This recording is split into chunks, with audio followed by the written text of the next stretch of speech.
Welcome to the Terrible Podcast with your hosts from SteelersDepot.com, where you can find all your latest and greatest Steelers news. It's Dave Bryan and Alex Kozora, always lit, talking Steelers. And now, here's Dave and Alex.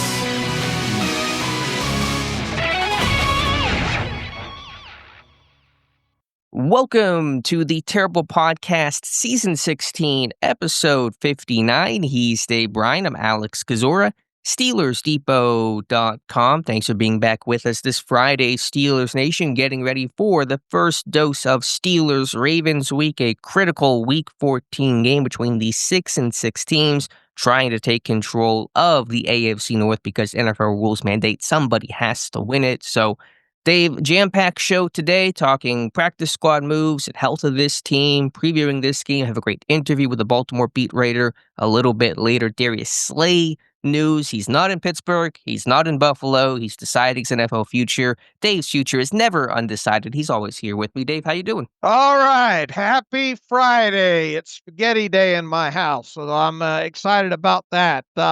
6 and 6 teams squaring off, and yeah, you're right. Somebody's got to win this division, and oh yeah, you got the Cincinnati Bengals hanging around still at 4-8 here. Big game for them against the Buffalo Bills on Sunday as well too here. So obviously our attention will be on the game on Sunday. I imagine the Steelers are kind of happy that this one, even though it's against the Ravens, is on the road, coming off of everything that happened against the Bills at home at Acrisure Stadium last Sunday there. This is, we talk all the time, must win versus better win.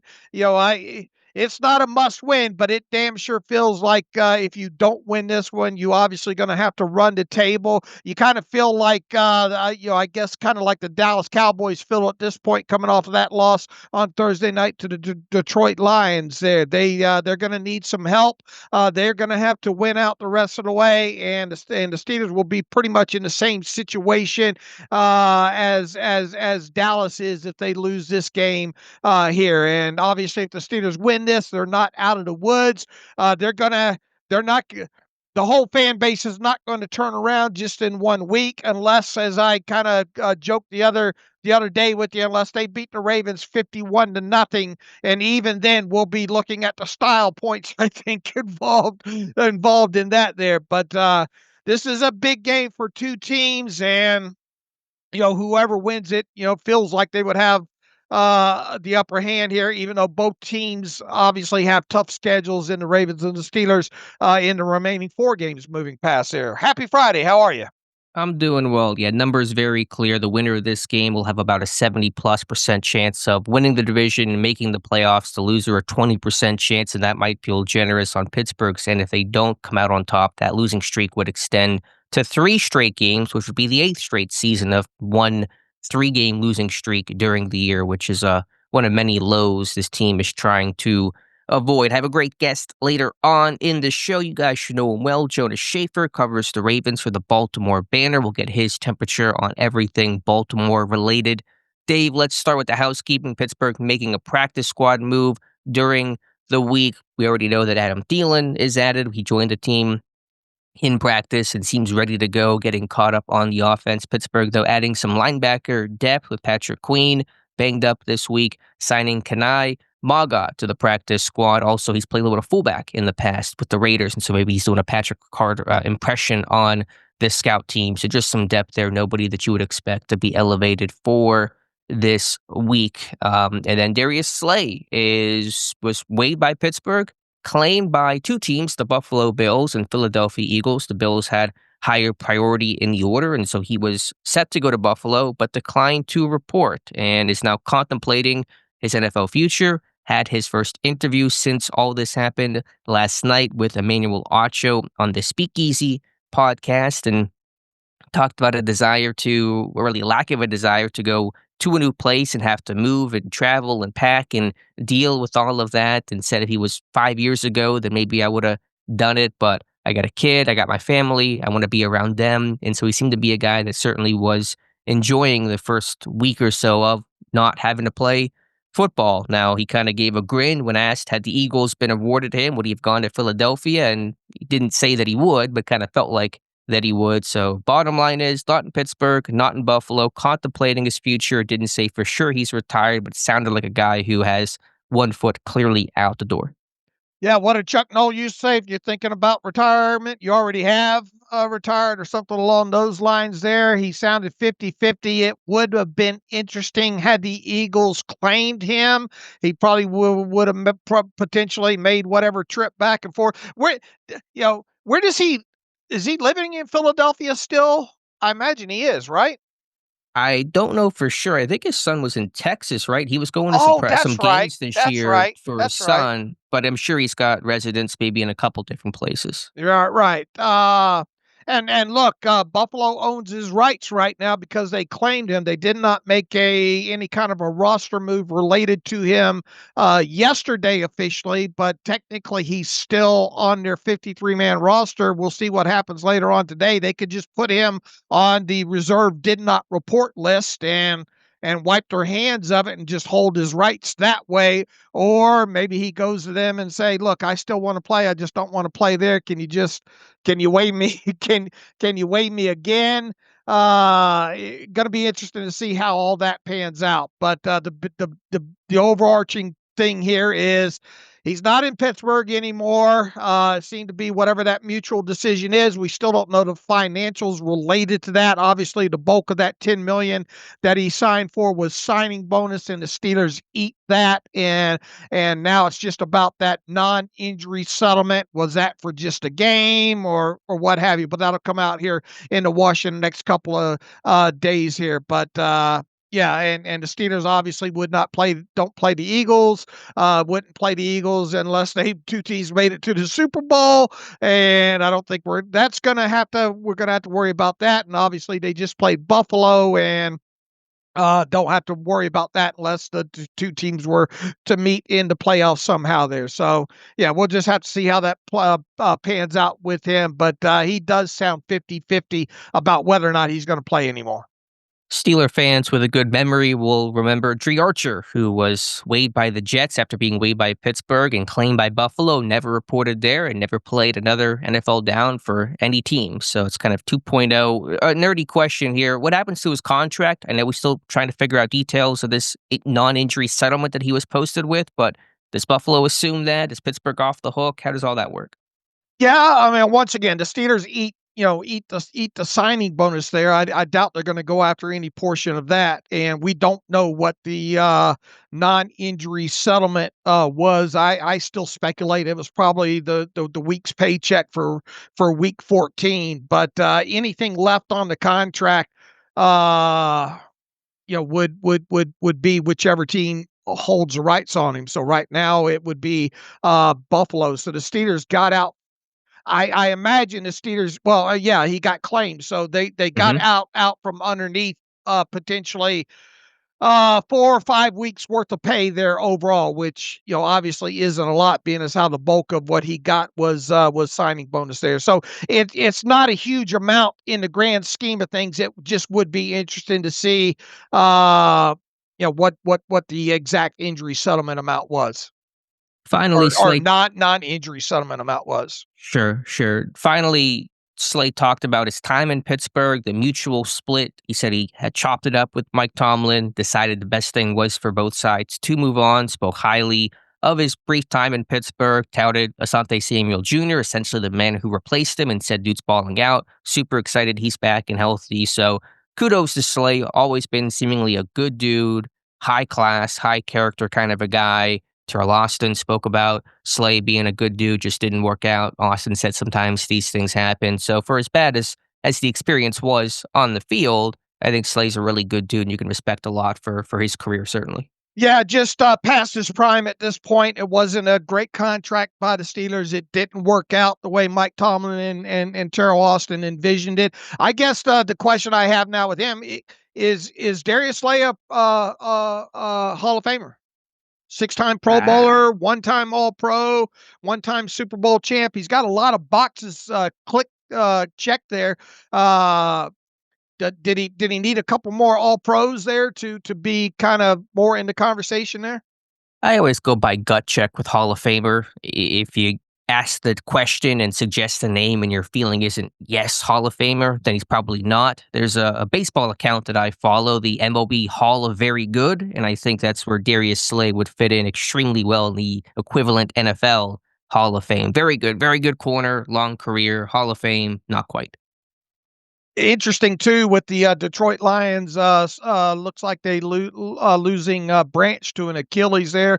They lost Terry and Arnold a couple of weeks ago to an injury there. They do play indoors, obviously, there, and Slay obviously had spent time in Detroit. I wonder if he was to be. I wonder if he would consider Detroit if somehow he was able to get unhooked from Buffalo. Yeah, well, right now he's got to decide his future and still, like you said, has those rights retained by the Bills. All right, Dave, let's go to the current Steelers and the health of the team. And Thursday's injury report was a bit of an adventure, which is not an adjective you want to use for an injury report this time of year.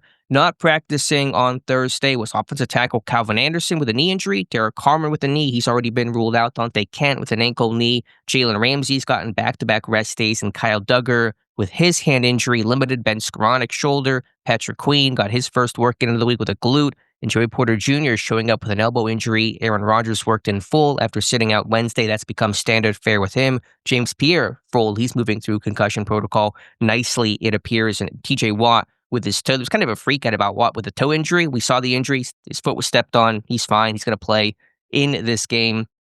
The concern here is a couple-fold, really, in the secondary. Porter popping up, limited. Duggar not practicing. Ramsey, I assume, will play here despite the rest. And so the health of the DBs will be one to watch here, especially at safety with Duggar and that hand injury. Pierre maybe coming back will be a positive. And then Kent apparently got hurt in practice his first day back. His window opened on Wednesday, and he went through practice, was limited, and then did not practice on Thursday. So this seems to be what happened to Corey Trice, who got hurt a second practice back, where Kent, who had an ankle injury in training camp, was placed on IR before the year began. Seems like he's done as quickly as he came back. So super unfortunate for Donte Kent.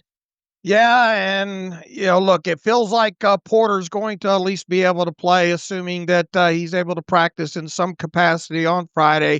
Jalen Ramsey, it is just kind of weird, a couple of back-to-back rest days for him, but I imagine he goes full today. Kyle Duggar with a hand. It'll be interesting to see what comes out of that. I imagine he should be good to go, but I've been wrong about these kind of things before. James Pierre, hopefully he makes it all the way through concussion protocol there, and Patrick Queen, we'll just have to see about the glute. Was limited yesterday. Feels like he's tracking in the right direction there.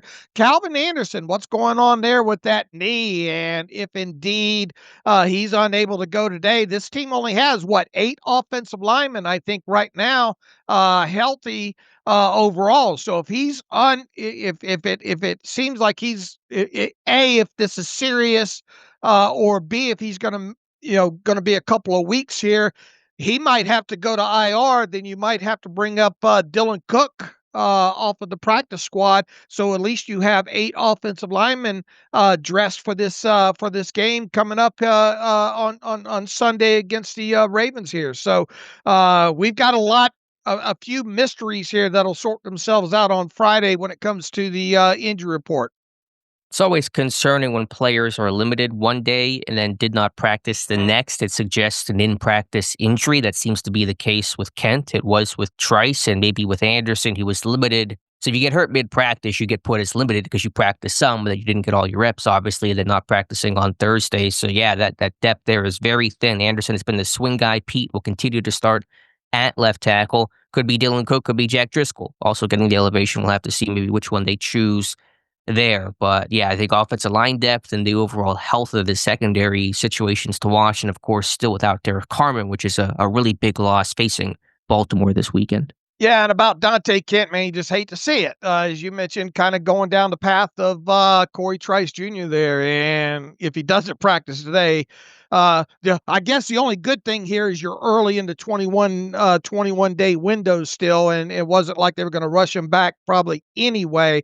But you never like to see that, and this thing very well could end the same way that the Corey Trice Jr. did, where it just stays on IR the rest of the season, and you end up burning another designated to return, obviously already in the process.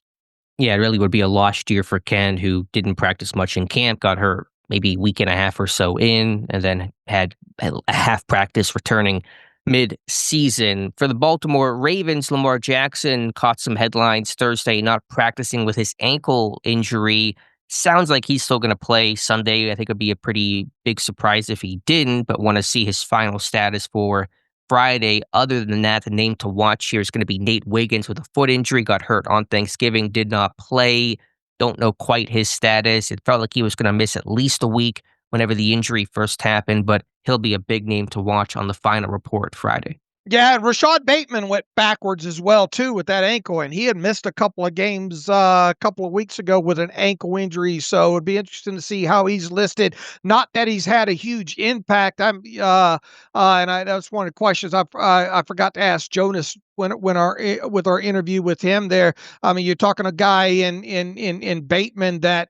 Man, I had high hopes for him. I drafted him on a couple of fantasy teams too, thinking he'd have a above average season here, and they're just having a hard time outside of the two games that he missed with the injury, getting him involved in the passing game there. So it will be interesting to see what happens with Bateman on the Friday injury report, if he went backwards or if he's at risk of not playing, because that really impacts to some degree this Ravens offense, which we fully expect to try to run the football on Sunday against the Steelers. Sure, Bateman's a good player. Also, one of their other receivers, Tez Walker, went backwards too. So I don't know if that's kind of planned maintenance for those guys or if there are some injuries that are popping up in that wide receiver room, but still have Mark Andrews, Isaiah Likely, Zay Flowers, all the household names will be playing for sure in this game. All right, Dave, let's go to the coordinator speaking on Thursday, Arthur Smith and Terrell Austin. Arthur Smith talking about what Adam Thielen can offer this team, seemed to be pretty excited by the pickup. He says, quote, Adam is a guy that's got a lot of experience. He can add a lot of things to the room in terms of guys watching his habits, the way he runs routes. So we'll see where it goes, end quote, in terms of what Thielen can bring this team for Sunday versus Baltimore, but a veteran presence that young receivers like a Roman Wilson, a Calvin Austin, Keyshawn Williams, etc., can look towards. Yeah, what was his quote exactly about how he thinks he can help this? Look, if you're, he's obviously a veteran guy, been around the league. It looks like he moved pretty good there in some of the drills that we got clips of. And by the way, they did work indoors. I was a bit little bit surprised about that overall there, but. We talked about this the other day after the news about him being claimed off waivers and all. It's hard to expect, assuming he does dress and play, him having a huge role overall. And at whose expense would that likely come at? I would imagine some of Roman Wilson's snaps would get eaten into. Potentially, maybe some of the snaps that Ben Skoronek's been out there for, even though Ben Skoronek's been helpful in the running game and all like that. It's just even if this guy gobbles up the playbook, has good practices on Wednesday, Thursday, and Friday, there is just some baseline level that you think, I mean, how much can this guy really help you? And if you're at this point of the season where you're scratching and clawing, and look, another thing that go back that we said the other day, how can you beat on this team for at least trying to turn over some stones and then get mad about the quality of the stones that you are turning over there? So, and then Arthur Smith was also asked, well, and he gave a real short answer on this, but will we see MVS?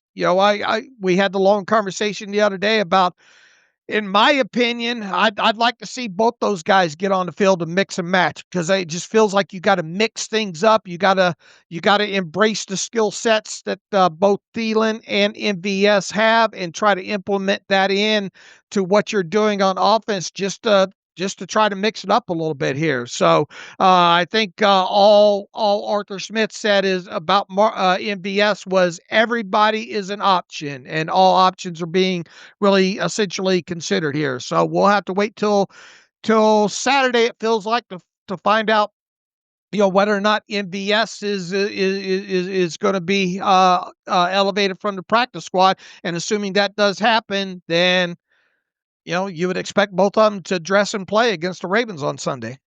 Yeah, we'll see what the roles are. The division of labor wouldn't expect a ton of snaps for either. If both have the opportunity, I would expect Thielen to dress and play. MVS, the elevation, harder to be as optimistic about that. Thielen himself spoke with the media at length yesterday and said he was excited to come to Pittsburgh and feels like he's a guy that has a lot left in the tank, did not want to be typecast as just the veteran underneath kind of a guy. Felt like his speed was still there. He says his body felt really good, which it should for barely playing this entire season in Minnesota. Him and Tomlin were bonding over their time in Minnesota together. Tomlin telling stories of the 1 year he spent in Minnesota in '06 as a defensive coordinator for the Vikings. So we'll see if he can catch a first down or two, make a play or two. That's kind of what it is for the receiver groups that aren't DK Metcalf. Your expectations are just go make a play. If you make one play a game for all those receivers not named DK Metcalf, or you want to make multiple plays, even though that's not been happening in many weeks. But if you can make one big play a game, that's a win for the offense. And look, I mean, they've got to do something different other than 3-5 yards in a cloud of dust in the passing game. We've got to somehow see this passing game get elongated, some not be so reliant after yards after the catch. And as I noted too, Adam Thielen's never been a huge yards after the catch kind of guy here. So, could you implement him and get him to move the sticks on some third down situations? I think that's an option there. You can run him on some of these overs, and he's good at reading zone and finding areas to sit down over there. I'd imagine he's going to get a couple of targets in this game if he does indeed dress and play. It just, in totality, it just does not feel like a big needle mover overall here. And we'll see how quick of it, because look, you lose this one, it might not matter what kind of impact Adam Thielen has on this offense moving forward. Sure, it's not a needle mover. You really don't find many needle movers in December unless you're getting a guy back from health. It's really the only way to move the needle this time of year. The bulk of the conversation otherwise with Arthur Smith was about the tight end division of labor between Darnell Washington and especially Pat Freiermuth's reduced snap count. Freiermuth himself admitting frustration about the lack of a role this season. And Arthur Smith, in a very roundabout way, kind of had the old Frank Sinatra song of That's Life between Johnny Smith and Pat Freiermuth, said that roles get divided up. And when you have so many different guys, nobody's going to get a bunch of targets. And if we have the ball more, then it'll have more opportunities. But I would say, well, to get the ball more, that doesn't just happen out of thin air. You have to make it happen. You have to be able to sustain drives. And that means getting your best players on the field and getting them the football, which I would contend Freiermuth is one of those guys for a really beleaguered passing game right now. But Arthur Smith really just kind of chalking it up to everyone's got different skill sets, a role to play. And right now, Freiermuth's role is pretty darn minimal. Did you break out a Frank Sinatra That's Life reference? I'm a man of many talents like Sinatra himself. All right. That's life. That's what other people say. You're riding high in April, shot down in May. All right. I like that. You know who covered that in the 80s? Hit me. Tell me. David Lee Roth did.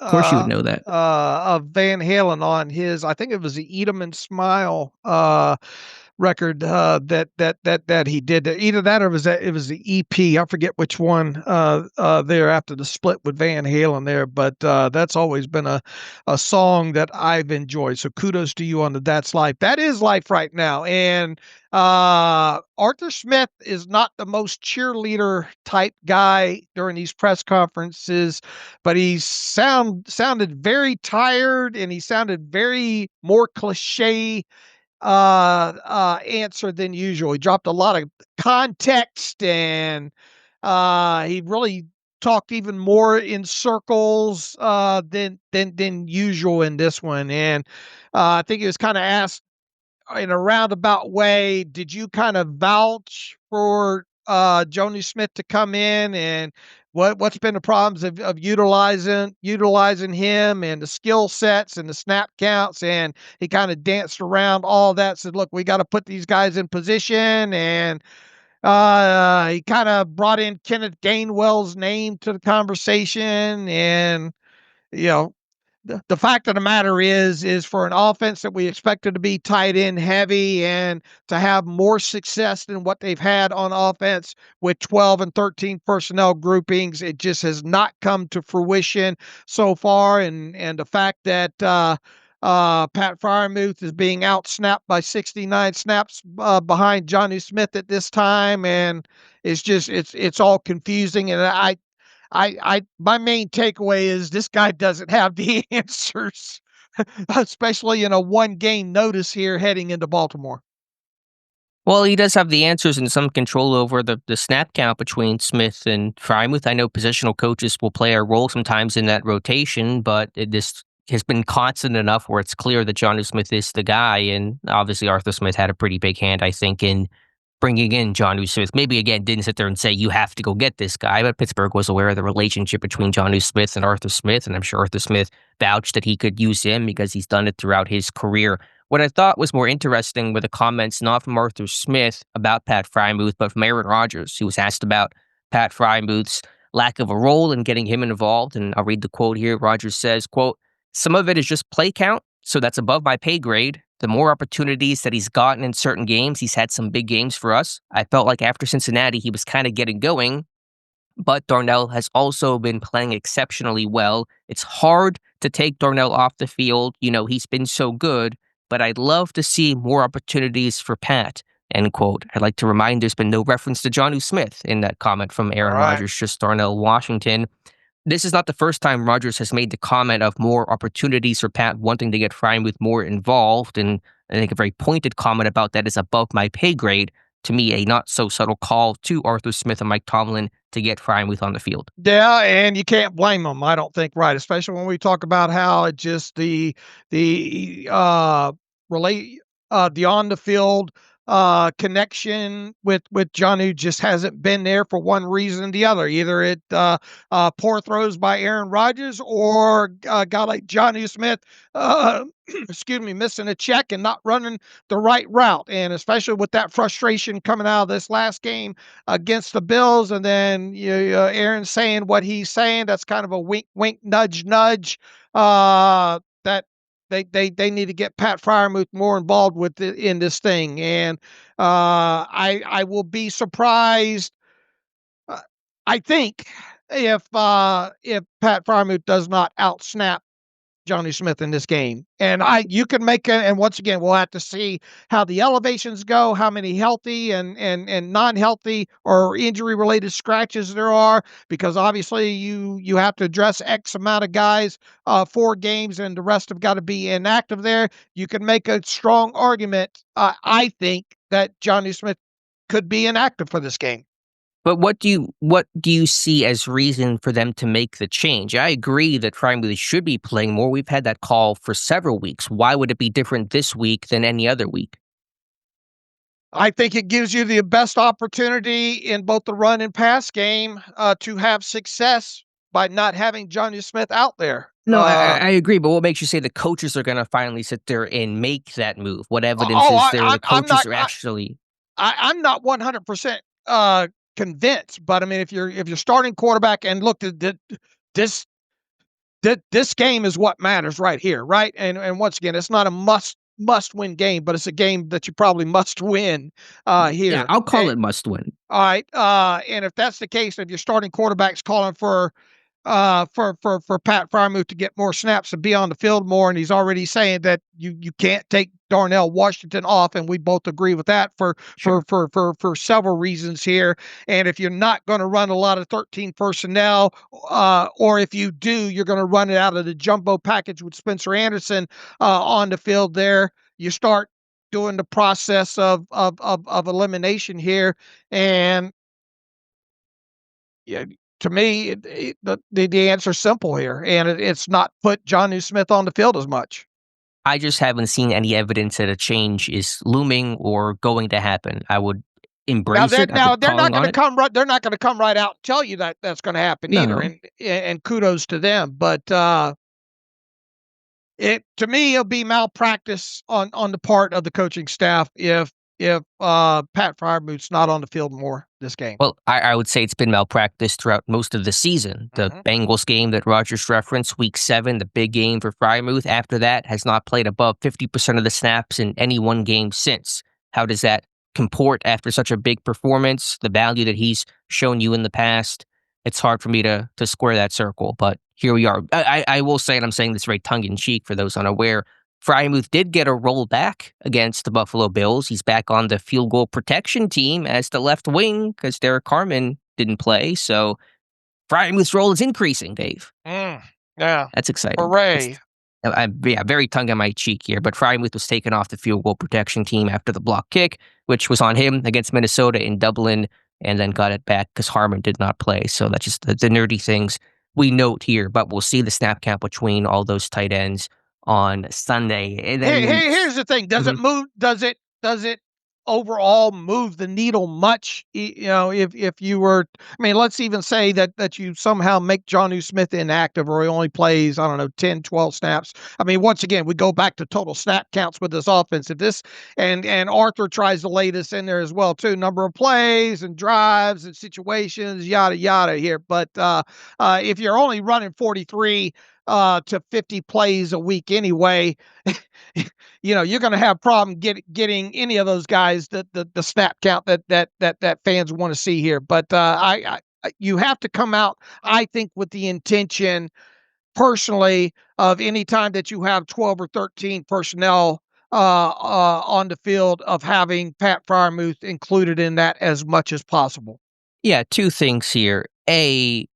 I don't want to overstate it and pretend like just play Freiermuth more and all your problems are solved. They're not, obviously, but you play your best people, especially when your offense is struggling as much as an offense, and a passing game in particular can struggle. And then B, to go to what I said earlier, yes, they need to run more plays when you're running 43, 50 plays, or dead last in plays per game. Historically bad. They're the worst, I think, in the last 4 or 5 years in plays per game. You're not going to get those opportunities, but how do you get more plays? You get your people out there, you start making plays on early downs, to win on possession downs, to avoid third down, all that kind of stuff. So this isn't just something where the plays are handed to you. There's no guarantee of plays. You have to go out there and make them. And when you don't play your best people, you know, generally speaking, it's going to be harder to win on possession downs or avoid those possession downs entirely and have a good 60, 65, 70 play table to work from. So this idea of we just have to get more plays is not just a thing in a vacuum in the air that's determined by the football gods. You have to make your own plays by playing your best people and having them the chance to make plays. So I think that's kind of a cop-out from Arthur Smith when he says that. Right. You get more plays by making more plays, period. Right. Exactly. And you do that right from the get-go here. And you're moving the football, you're possessing the football. And look, this isn't a big strike offense anyway here. They're more nickel and dime. So you got to keep your offense out on the field. And the best way to keep your offense, it's all catch-22 tied together, right? The best way to keep your offense out on the field is put your best players out on the field. Mm-hmm. Right. So we'll see what it looks like this week. Let me ask you point blank. Mm-hmm. Do you think Pat Freiermuth will outsnap Jonnu Smith, and not just by 1 or 2 snaps in this game? I will say no, because it has not happened in 6+ weeks, and so I've seen no evidence it will change. I'll very, very much be happy to be wrong on that, but I've not seen any indication that will be different. All right, I'll have the stupid blind faith that hopefully they're taking all the signs and going to go in that direction. And I have zero faith in that coming true, but I'm just taking the blind faith route here. All right, there you go. Arthur Smith also asked about the lack of the deep ball success. And again, I gave a pretty weavy answer on that. We said, quote, took our shots, didn't hit some of those go routes, the coverages, and some of the stuff in the man. When people trying to pack the paint, hit a big one to Roman. So just kind of talked about some missed opportunities there. And I had a film study on Roman Wilson, who's got to feel super frustrated right now for getting open, winning his one-on-ones, especially vertically, and the ball just not finding him. Yeah, I have zero faith that we're going to see in increase in that, and they need to start. They need to get their average depth of target, and or more specifically, their average depth of completion up. It's just it's not there. What did I write yesterday? The NFL technically in the game books, if you like looking at the game books, they regard a deep pass of being more than 15 yards down the field in the air. And so far, the Steelers are last in the league in such pass attempts. Let's see here. The NFL calls passes of more than 15 air yards deep passes in their game books. The Steelers have a league low 45 such deep attempts and a league low 15 completions on such throws. Just 2 such completions of more than 15 air yards in the last 5 games. And obviously the running joke that we've hit on a couple times is you have to go back to the Packers game was the last time a 20 or more air yard pass was completed by the Steelers. So yeah, they better start getting this deeper pass. I'm not calling for 9 shots a game more than 15 air yards down the field against the Ravens, but you've got to, and look, you just don't break the huddle and say you go deep and I'm going to throw it to you either. You got to have the right looks, and most of these that the Steelers tend to hunt after are when they got the single coverage on the outside. And if I'm the Ravens this week, and especially if I don't have Nate Wiggins there at one of the corner, I'm doing what Buffalo tried to do a lot in this game against the Steelers. I'm bracketing DK Metcalf, and I'm taking my chances with whoever else is on the other side over there. So, Roman, you did a great video on him on at least putting himself in position to get balls thrown his way, and that obviously hasn't worked out. Calvin Austin, you can't throw the 50-50 balls. You're just going to, and there's a couple instances on film with him having the mailbox flag up over the last couple of weeks as well, too. So if you're not going to throw these deep passes to DK Metcalf because of the bracket coverages that he's receiving, then you're running out of options to be able to throw deep. That's another reason why I'd like to see MVS activated for this game, and maybe you can try a couple of 1 or 2 his way there. But even so, I'm not expecting 9 of these throws this week. I'm expecting 5 to 6 maybe. And if you do that, you got to hit on some of these. Might write about this for the weekend, doing some stat searching last night. DK Metcalf and his time in Seattle. So 2019 to 2014 had the 13th highest ADOT, which is average depth of target of 105 qualifiers. His year in Pittsburgh, he's tied 37th highest ADOT of the 80 qualifiers, and largely ahead of running backs and tight ends, which I did not exclude in my brief study. So just kind of sums up where he's at, his average depth of target under 10 yards. This year. Dave, let's play quickly before we get to Terrell Austin and some Steelers Depot Jeopardy. I also have this kind of stat of the weird for you. Adam Thielen is 35 years old. Let's assume he catches a pass sometime in Pittsburgh this season. Can you name the 4 other Steelers wide receivers to catch a pass age 35 or older? 35 or older. There's a couple of obvious. Well, there's one very Hines, obvious right? one. Hines is the very obvious one of the lot, yes. I would imagine Plaxico might be one. Yeah, that one you would forget. His second act in Pittsburgh, he caught, 3 passes, I think, in his return to Pittsburgh. So Burrows is one of them, yes. And how many in total is there? I believe 2 more. I'm just looking at my notes here. I don't have the actual study in front of me, but let's go with 2 more. One is sort of obvious, but sort of not obvious, if that makes any sense. And one is pretty obscure. I'm drawing a blank here. John Stallworth. Remember, he played okay. that long career. Swan exited pretty quickly. Stallworth played into his mid-30s. And then the last one, pretty obscure here, Terrence Mathis, the very end of his career in the early 2000s off his Falcons career, came to Pittsburgh for a season, had to get 1 multi-touchdown game. Terrence Mathis, the other one. We'll see if Adam Thielen can add to that list. All right, interesting there. Terrell Austin speaking, and not a whole lot going on from Terrell Austin. Talked about the run defense and says he believes the run defense can bounce back. He thinks it's done some good things this year, which it has in moments, but it's been fleeting and far too inconsistent. So Austin trying to put together a plan and feels like they can slow down Derrick Henry and company. He said something along the lines. He thinks that they're in better position than the matchup last year, right? What was that answer? Yeah, I'm trying to find exactly where it was at, but thinks that they've learned some things from last year and can carry those over into not getting run on the way the Baltimore ran on them in those last two meetings, especially the wild card loss. I don't believe you. Proof in the pudding, and no question about that. Yeah. He didn't. He says, how do you balance stopping a run and covering good tight ends? And that's the challenge we have. We'll have to mix some things up and try to be physical and know where those guys are. They have two good tight ends. I saw that they just re-up Mark. So he's going down the path of knowing they paying enough attention to know that they re-up Mark Andrews again. Really solid player for them. He's like wine. Fine wine gets better with age. That's our business. We got to be able to stop the run, stop guys from getting down the field. I mean, I think that's our job every week, and every week our job is hard. That's what we signed up for. This is the best league in the world. We got the best players in the world. So that's so it's all about the whole thing is we just got to go out and do the job, or we're in the entertainment business. Our job is to win, and that's pretty much all we got from the coordinators.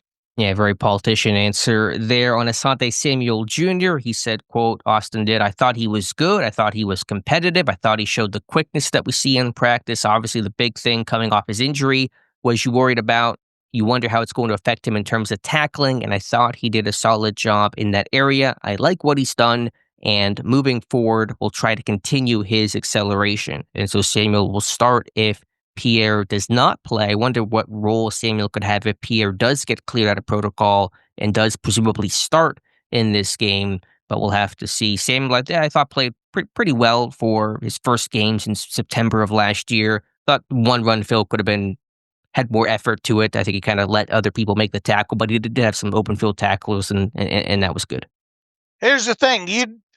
The worst thing that you have to talk about in this game on Sunday is you don't want these defensive backs to have to make a lot of tackles on Derrick Henry.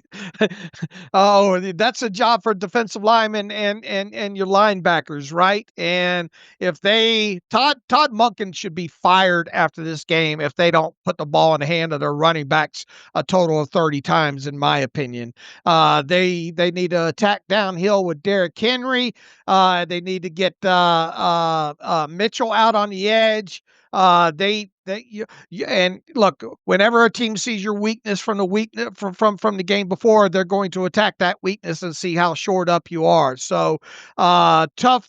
Not only a tough game because of you always got to consider the Lamar Jackson mobility factor, even though he hasn't been the usual Lamar Jackson so far this season. They do have a good complement of tight ends. We've seen this team not handle their tight ends well over the years, and they. You go down the depth chart. Oh yeah, there's DeAndre. They've got some big guys that are tough to tackle, just overall up and down on this offense. So the defensive backs being banged up the way they are. You look at this front of the Steelers defense not having Derek Harmon. Patrick Queen's probably not going to be 100% for this game. There's a lot of question marks that have to be answered in a short amount of time against a Ravens team that once again is coming off of a long week, not having played on Thanksgiving. And they only gave Derrick Henry 11 touches in total in that game against the Bengals.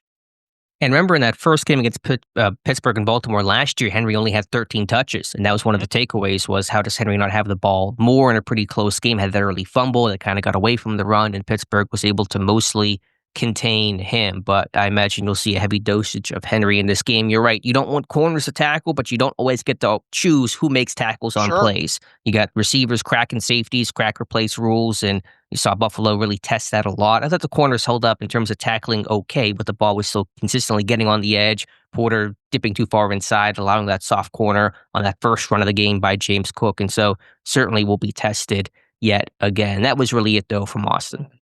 Yep. All right, Dave, let's get an eye towards, and also just a quick note here. Deshaun Elliott is the Week 14 NFLPA Community MVP for opening the Victory Vault. I think that was during Thanksgiving or thereabouts, a food pantry in the local Pittsburgh area. So Elliott being honored and appreciate that, even though he will not be back playing on the field the rest of 2025, still making an impact in the community. And All right. Alex Highsmith, Walter Yes. Payton Man of the Year nominee for the Steelers. So congratulations to him. A good guy. You root for him. I don't think he's going to win it there. I just, look, only 1 out of 32 obviously wins this here. I think it's going to be tough for him to win, but it's a good nominee overall. Good guy for the Steelers to have a nominee for that. If he can't win it, and I don't think he will, I'm rooting for Kelvin Beachum. Right, former Steeler, also nominated by the Arizona Cardinals. Yes, thank you for mentioning that, Dave. A really prestigious award. Obviously, Cam Hayward has won it a couple of years back. Would love Highsmith to join him. And a really cool way to tell Highsmith about it was what Charlie Batch awarded him, and then his family was there. So that was a really, I'm sure, special moment for the Highsmiths and the Highsmith family. All right, Dave, let's get an eye towards Baltimore with our friend Jonas Schaefer, who we always have on for Steelers Ravens Week. You can follow him on Twitter at Jonas_Schaefer. That's SHAFFER. Covers the Ravens for the Baltimore Banner. Let's take a pause and come back with Jonas. All right. Welcome back to the Terrible Podcast. It is Friday. It is Week 14. Weekend of the NFL season. It is Pittsburgh Steelers going to Baltimore to take on the Ravens. 1:00 game there. Big battle between two 6-6 teams here. And with the Ravens being the opponent this week, obviously we have old friend Jonas Schaefer back in joining us on the podcast. Jonas, in case you have been hiding underneath a rock, writes for the Baltimore Banner. We've had him on several times over the last couple of years, talk about Steelers Ravens. You can follow Jonas on Twitter. Really does a lot of great work over there as well, too, on his Twitter account and on the site at Jonas_Schaefer. That's SHAFFER. And with that, Jonas, welcome back to the Terrible Podcast with Dave and Alex. Happy Friday. Happy Friday, guys. It's there's snow on the ground here in Maryland, so it's beginning to feel like AFC North football. Yeah, it is. You got two 6-6 teams. I've affectionately called this the mid bowl going into this, but let's kind of start there. Mike Tomlin was asked about what the identity of this Steelers team is at 6-6, and he says it's 6-6, and I don't like it. And I would imagine John Harbaugh kind of feels along the same lines. But this, I know the Ravens are coming off the loss on Thanksgiving against the Bengals there after reeling off several wins right in a row here. 30,000 foot view here. Why are these Ravens 6-6 at this point of the season? It's really been a tale of, I guess we're kind of in the third little season of this Ravens season. The first season, first third was defined by the Ravens' defensive failures. They just couldn't stop anyone. They were a little bit banged up, but high profile guys were messing up. They got walked off the field by the Lions, by the Chiefs. Obviously, they just had that terrible collapse against the Bills. Their run defense earlier in this year was terrible. Their defense gets healthy. Lamar comes back from that month-long absence for the hamstring injury. They get on a little bit of a roll. They play some terrible quarterbacks. They start to win. They get back up to above 500. And now we're kind of in the I don't know what happens portion of the programming where Lamar is dealing with an ankle injury and God knows what else. And, the defense is maybe coming back to earth a little bit because I think we're starting to see just what this defense can be vulnerable to when it's not playing against the J.J. McCarthys and the, Tua Tagovailoas of the world. So this is not anyone's idea of a Super Bowl contender, no matter how many people at the Banner picked the Ravens to win the Super Bowl, no matter how many people at ESPN or NFL Network picked the Ravens to win the Super Bowl. They're just a very, very flawed team that has a lot of potential and I think a much higher floor than it did at the start of the year. But there's a reason why I don't think anyone who's picking the Ravens to win this weekend feels all that good in that selection. How far they go from this point forward? Is it mostly going to depend on Lamar Jackson? And look, I know he's got the ankle issue and did not practice on Thursday. Everybody expects him to play. It'll be a surprise if he doesn't play. I guess kind of a twofold question. Are we going to find out first after the season that he needs some sort of ankle procedure or something like that? And I guess second, it's not looking like the normal Lamar Jackson, especially coming back from the injury. Their completion percentage is down, seeing teams kind of blitz him more and not using the legs like he normally does. Feels like a kind of a disconnect with Bateman, who's been banged up for a couple of weeks with an ankle as well, too. I mean, on paper, if you look at this especially on offense side of the football, I mean, they look like a pretty stout unit overall there. You got a nice wide receiver core, got a good running back core, obviously. The offensive line seems good enough. Is how far they're going to go from this point forward really depend on Lamar Jackson? Yeah, I think Lamar is the big elephant in the room, and then the offensive line is the big elephant in the room. And there was no expectation that this group up front would fall off as much as it has since the end of last year. They lose Patrick McCary at left guard. You get another year of growth from Tyler Linderbaum, from Roger Rosengarten, from Daniel Faalele. Ryan Stanley has had a relatively healthy year after he re-signed this offseason. And it's just been a kind of series of mistakes up front that there have been. Faalele has been the guy who's been, hung in effigy around Baltimore because when he loses bad. But Andrew Voorhees at left guard has been probably just as bad, if not even worse. They just haven't been able to create holes for the run game, which obviously has had a real trickle-down effect on the offense and then the drop-back passing game. And then, Lamar has just been especially poor these past couple of weeks, basically since he came back from that hamstring injury in week 9, I think it was. Did a story on his accuracy earlier this week, and his on target rate, or excuse me, his catchable ball rate, which is something that Sports Info Solutions charts, has basically been the second worst in the NFL since I think week 10. The only guy who's been worse than him is JJ McCarthy. Anytime you are lumped in with JJ McCarthy, that is not good company to keep. I think Andrew Siciliano tweeted last night, the packet of pregame tidbits that the NFL or Next Gen Stats passes out, and Lamar doesn't have a missed tackle forced on any of his designed runs this year. Obviously, he's scrambling less, he's running less, he doesn't look as elusive, he doesn't look as fast. Certainly, the ankle injury has had to deal with that. Certainly, the knee and toe injuries have had to deal with that as well. But we've seen Lamar be a elite passer when his mobility is compromised, but we just have not seen that this year, or we just haven't seen it often enough. And I think that's why this offense has fallen from a record-breaking pace of 2024 to a kind of middling, level of efficiency here in 2025. Real quick before Alex jumps in here, do you think there's more to this ankle injury, and is the lack of practice time playing a role in being on the same page and the accuracy and all like that in this offense? Yeah, I think so. I mean, obviously we've asked that of Ravens coaches and Ravens players, and they all just kind of defer to Lamar or say we have to get better, and no one's really answering this with a straight face. We'll know, I guess. Lamar is just a black box when it comes to injuries. I mean, if you guys remember, a couple of years ago was 2021, 2022. Both those years, he ended the year on injured reserve, basically, and that there was always still some hope that he would come back. But there were reports about him not working out hard enough, or him not being him being available to play but not wanting to play, and it's always just a kind of shot in the dark with these kind of things, just like with your guys' quarterback Aaron Rodgers. So, Right. We saw Lamar, just in terms of talking about the short-term nature of this.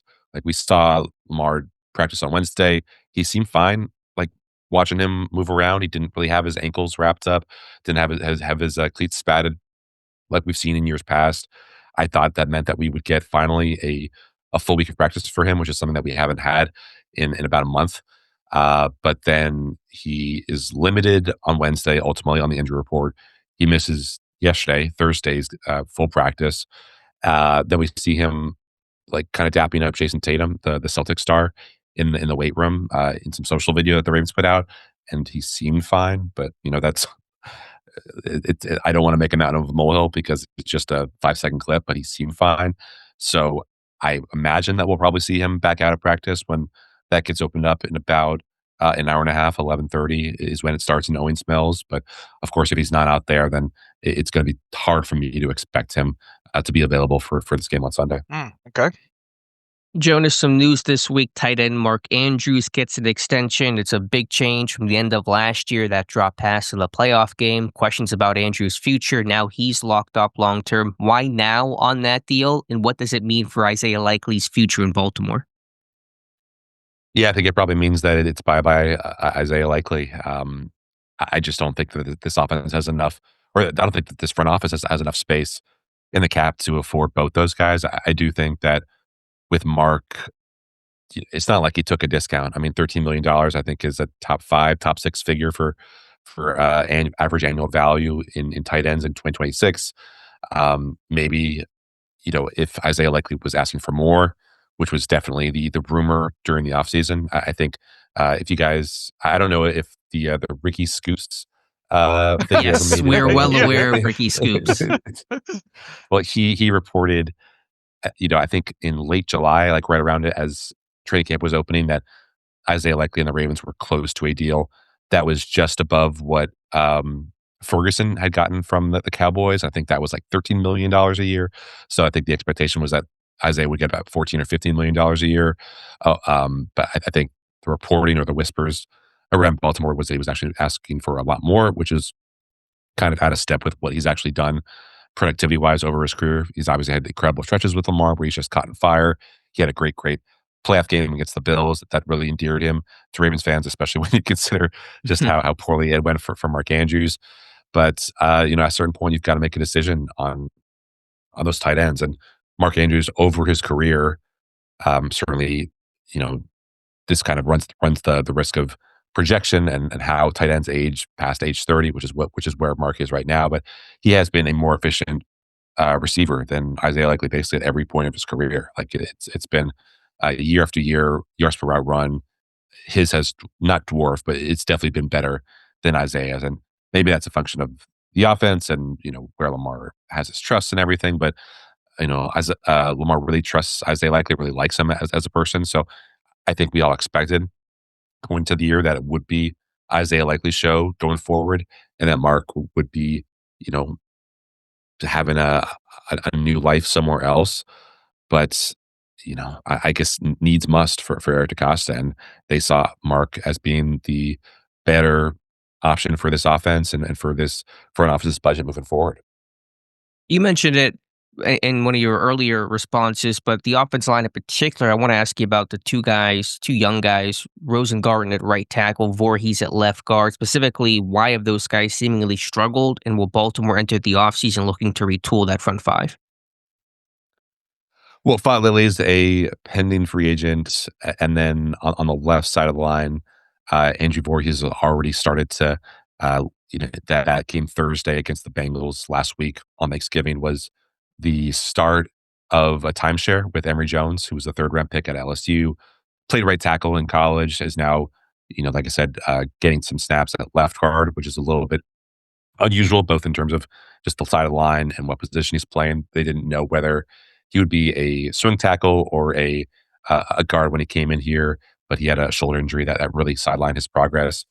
But with Lilly and Rosengarten, I think with Lilly, it's just he has physical deficiencies that are just kind of hard to get over. Like he's a 6'7", 370-pound guy and isn't really able to weaponize that size and strength in ways that you would like it to.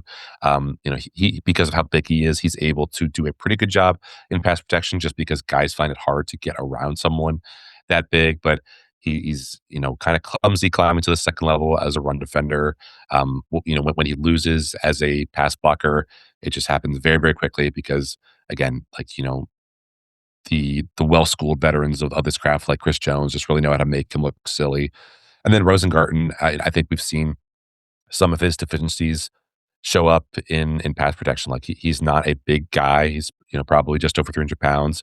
When defenders have been able to get their hands on him and dislodge him, displace him, that's been an issue. It's obviously always going to be an issue for him in the run game. And I think just in general, like the Ravens have had a tough time figuring out what worlds they want to live in run game wise. Like, can you play out? Can you do a lot of the outside zone stuff that Derrick Henry really majored in Tennessee when you have Daniel Lele trying to scoop a guy and just doesn't have the foot speed to catch up to these nose tackles? And can you be a gap power running team when you have guys like Linderbaum and Rosengarten who are a little bit undersized for their positions? So I think you've just seen this kind of compounded effect of a group of guys who maybe put in another system or put next to players who more resemble their sizes and strengths would be better off, but for now are just kind of left grasping for what they can do in each world, whether it's pass protection, run blocking, zone schemes, man schemes, play action, whatever.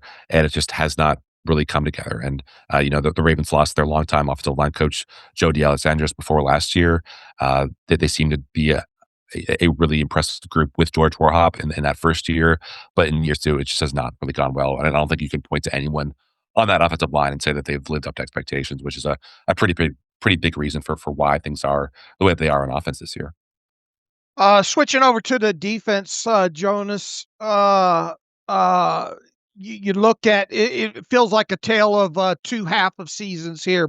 Before Lohe Gilman arrives, and then after. And since Gilman has come on, we've seen Kyle Hamilton take more of that kind of dime nickel role, and it seemed to have helped. I think even though they are still kind of in the middle of the pack where explosive plays come from, it seems to have shored some things up in there overall. I think the biggest thing probably when you look at this defense that you would agree with is just a lack of pressure that the up front guys get there. The coverage on the back end, we always talk on this side and most teams around the NFL about rush and coverage going hand in hand. It seems like the coverage end of this thing's not as bad. It's just that the lack of consistent pressure up front there. Is that kind of how you would describe this thing overall? Do they seem more shored up on the back end? Get Malachi Starks in there. I think he's playing well. Obviously, Marlon Humphrey. I know Nate Wiggins been playing good until he got banged up this last week here. But I think the common theme in this season is just the lack of pressure from the up front guys. Is that how you would describe it? Yeah, I think so. And they've invested some significant draft capital to make their pass rush as good or as fearsome as the Steelers is/was. I'm not sure what verb tense I should be using there.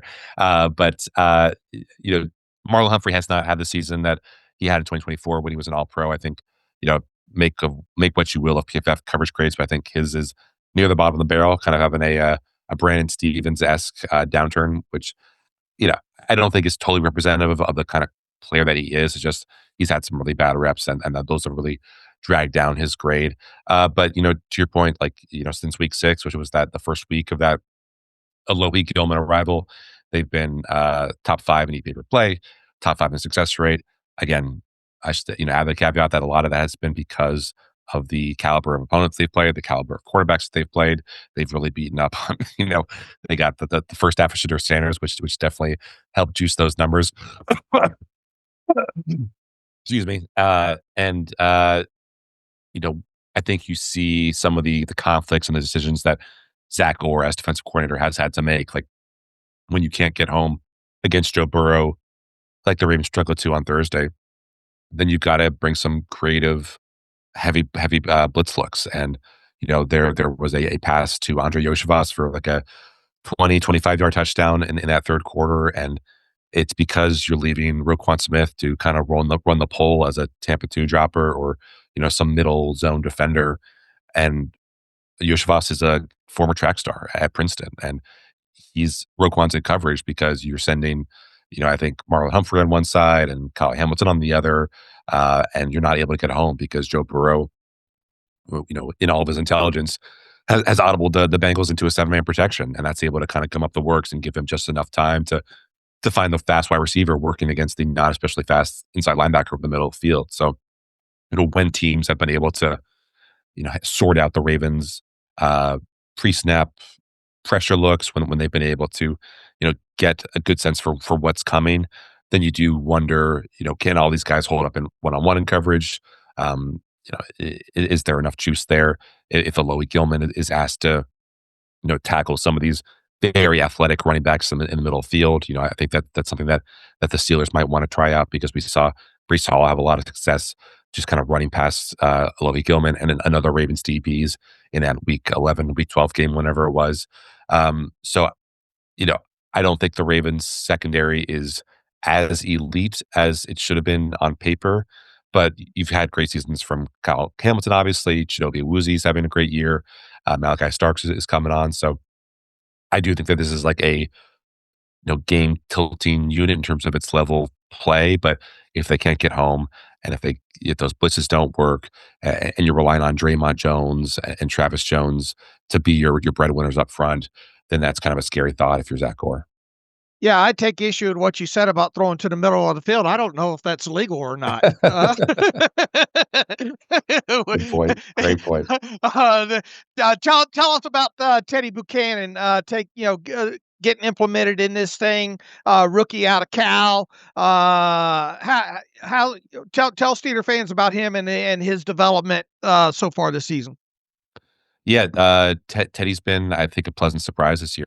Trenton Simpson was the week 1 starter next to Roquan Smith in this Ravens defense, but they wanted to see more of Teddy. And I don't think Trenton played particularly poorly, but they decided to make the move to having Teddy Buchanan be that will linebacker next to the Mike, next to Roquan being the Mike. So it's been, I think, impressive to see how far he's come along. I think he's been better than expected as a run defender. I think, my concern with him, just from watching his college tape, was he doesn't have especially long arms, and you wondered whether he'd be able to get off blocks and get to, some of these really impressive running backs in the NFL. But you look at what he's done production-wise, just looking at the NFL Next Gen Stats insights for this game. The Ravens have 5 different players with more than 20 run stops this season, tied for second most among NFL teams. And Teddy Buchanan and Travis Jones, their nose tackle, are tied for a team high 26 run stops. So anytime you are a part-time rookie inside linebacker like Teddy Buchanan is, like, they will take him off occasionally on third downs. But anytime you are doing all that and you're still ahead of Roquan Smith, who I still think is an elite run defender in terms of run stops, I think you're doing a pretty good thing. So I do think he's limited. I do think coverage can be an issue. Obviously, it's always going to be a challenge for him to handle someone like a Darnell Washington as a yards after the catch threat. But I think the Ravens have to be pretty happy with how he's come along. Jonas, Tyler Loop, the kicker replacing Justin Tucker, it seems like he's kicked well this year, but just one make from 50 yards, which was his first kick ever in the NFL against Buffalo in week 1. Has that changed the calculus of this offense, given that for so many years, field goal range basically began at the 45-yard line for Baltimore? It's a good question. I think we just haven't seen a whole lot of opportunities. I do think they've been a little bit conservative when the range has been in the late 50s, in the high 50s, low 60s. Loop has a big leg. Like, that was, I think, the thing that attracted the Ravens to him the most. He can just pummel the ball, but obviously it's accuracy, it's consistency, it's the kind of slight mechanical tweaks that they wanted to see from him when he was having a little bit of a rough stretch during this summer. So I think the statistical sample that you're pointing to is just a factor of where they kind of ended up on the field. Obviously, Justin almost never missed in Pittsburgh, so it would be a bad omen for Tyler Loop if he were to go there and miss. The Ravens' problem has been just a pretty consistent lack of red zone execution, which I think has definitely put Tyler Loop on the spot for a lot of makeable field goals. And certainly him being over 90% for the year reflects on having good opportunities, but also having good consistency. I think the bigger issue for him this year, as for a lot of kickers around the league, was just getting the ball to land in that landing zone. I think he was near the top of the league in the total number of kickoff infractions, kickoff penalties, Mm. because he just would bounce it at the 22, 21, just not be able to kind of take care of these dirty balls. At least that's how the Ravens have framed it. When they're trying to get creative with not just kicking it to the guys, at the 1 or the 3 yard line. So that's always something to watch for, especially if the weather on Sunday is kind of icky. But like with Teddy, I think the Ravens have to be really happy with Tyler Luke, because if you would have asked me to kind of set an over under for where Luke's accuracy would be, I probably would have told you something close to what Justin Tucker finished last year at, which was like, near the bottom of the league, but just giving him room to grow and develop. And so the fact that he's been over 90% this year, I think is pretty remarkable. You and your colleagues at the Banner were the ones that broke the Justin Tucker story that led to his release and suspension. He's now getting some NFL looks again from the Saints and the Colts on the tryout circuit post-suspension. I just want to get your reaction to Tucker getting those looks. I'm going to guess you're not super surprised by that, just given the way the NFL works. But what is your reaction to Tucker probably getting pretty close to landing on an NFL roster at some point? Yeah, I mean, to be honest, considering the state of NFL kicking, I'm a little bit surprised that someone just hasn't bitten bullet and signed him, because a lot of good teams need kickers. And as we've seen, teams are willing to kind of hand wave alleged transgressions if it means that their team could win a playoff game or win a Super Bowl. But I guess he just hasn't really kicked all that well in these tryouts. Like, he came out for the Saints, couldn't get that. He tried out for the Colts, couldn't get that. He lost that Colts competition to the guy that the Saints had cut.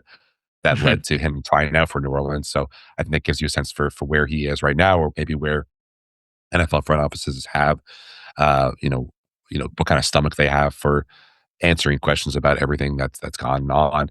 Obviously he offered an apology in the wake of our reporting, but he never really admitted wrongdoing, and I think that has definitely stuck in the craw of a lot of Ravens fans, and that is something that is going to be an issue wherever he lands. So, obviously we still have 5 weeks.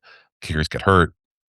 Maybe he will be signed for some team stretch run, but I guess I would say it's probably more likely that he kind of packs in the bags and looks for 2026 as a more likely option for him potentially restarting his NFL career. But, it's not going to get any easier for him. I think he's 36, 37. So even though we've seen a lot of kickers be able to maintain their longevity into their late 30s, early 40s, I think just with everything going around him, it's going to be a much tougher ask, especially considering how he didn't really end things well as an actual kicker in Baltimore in 2024.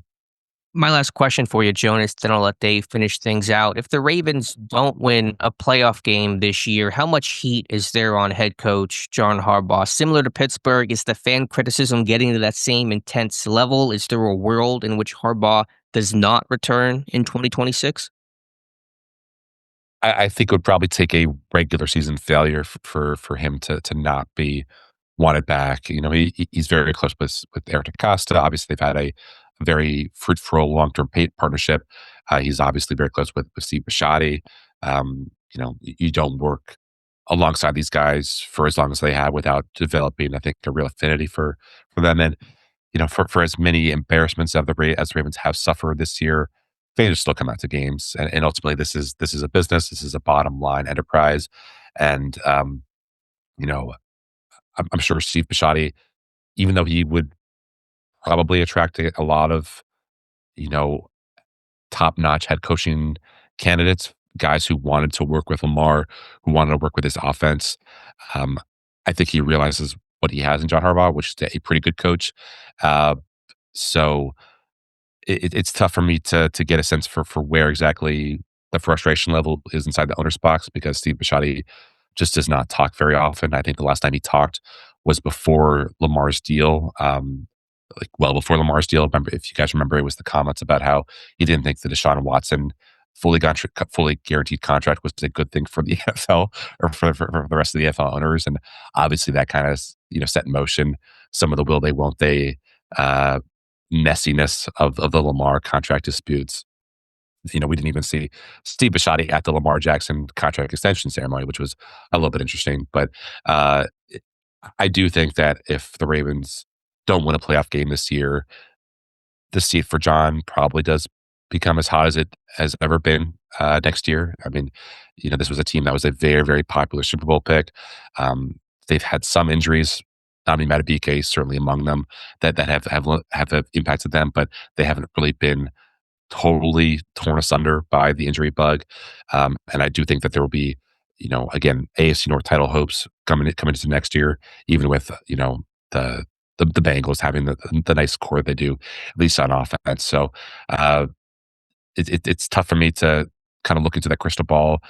But if the Ravens just lose their next 5 games and it becomes, DEFCON levels 1 here, 5 or whatever the highest one is, then I do think you start to wonder whether John's going to be back for 26. But to me, that feels like a far possibility just because I do expect the Ravens to win at least 1 or 2 of these games moving forward.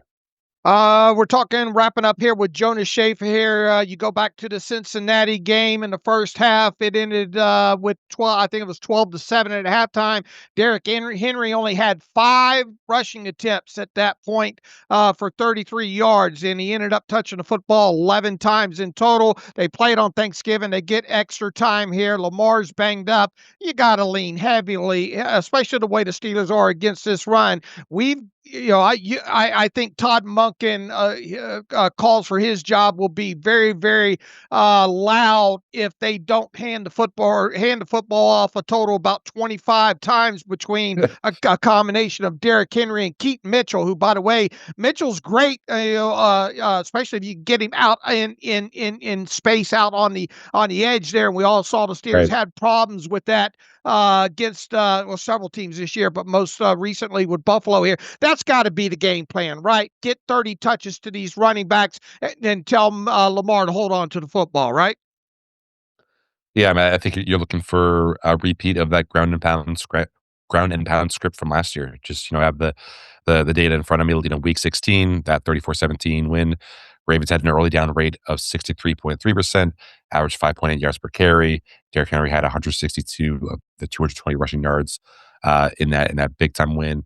Wild card round, even higher early down run rate, 72.3%, even better rushing average, 6 yards per carry, and Henry rushed for 186 of the 299 rushing yards in that one. So, obviously, I think the Ravens have had 1 game this year above 200 rushing yards, and that was the Week 1 game against Buffalo that they fumbled away.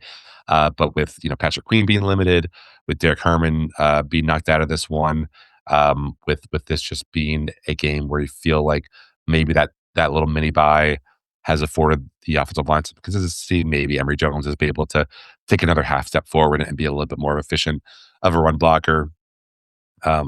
You need to rediscover the identity of this team. And Ronnie Stanley was talking to us after the game on Thursday about how the Ravens have to basically remember who they are as a team and run the ball. And some of those Derrick Henry stats are a little bit misleading because of just how often the Ravens found themselves in 2-minute offense and 4-minute offense, and obviously that doesn't lend itself to either a lot of carries or Derrick Henry getting on the field because they like Rashid Ali as a kind of pass blocker. They like Keaton Mitchell in certain pass catching situations. But it's been certainly disappointing to see the kind of year that Derrick Henry has had, considering just how close he got to 2,000 rushing yards last year, considering how much consistency they had up on the offensive line. And if the Ravens can't get the train back on the tracks against the Steelers run defense, considering what we saw from Buffalo, having missed their 2 starting offensive tackles, there will be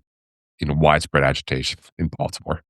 What's your guess on Nate Wiggins? I know we're recording this Friday before practice here, and then how about a score prediction for Sunday? Yeah, I don't really know about Nate.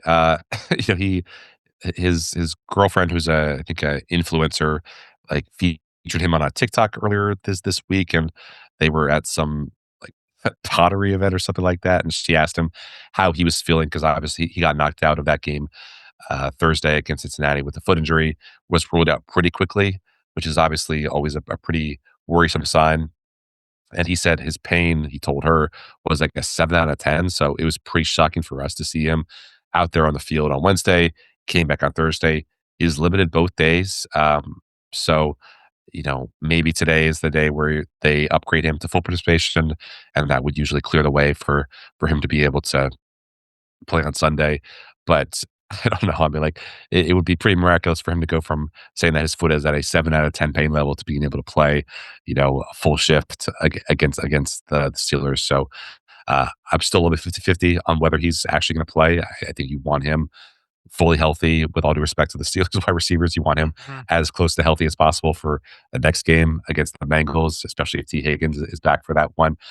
So I guess ask me again in about 2 hours time when we figure out, or 3 hours time when we actually get the injury reports for Nate. And then for this game, I don't feel good about it. I think I had a prediction something like 20-13, just very low scoring. 21-13, something like that. I don't love for Pittsburgh the fact that Aaron Rodgers has kind of folded up against pressure in recent weeks. Don't love the fact that downfield passing game has completely disappeared.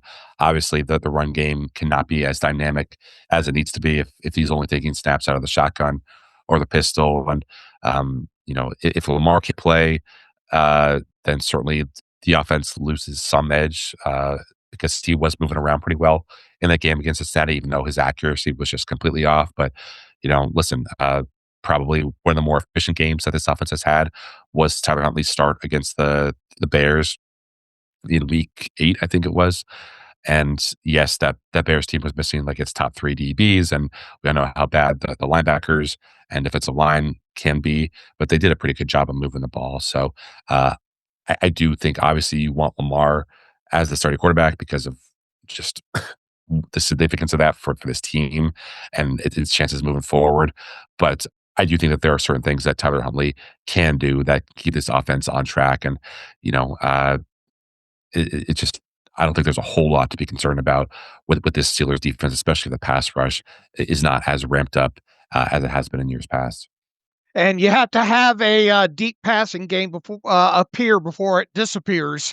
we haven't seen Right. we haven't seen that on this side of the table. Don't expect it either there. All right, do this in a couple more weeks in week 17.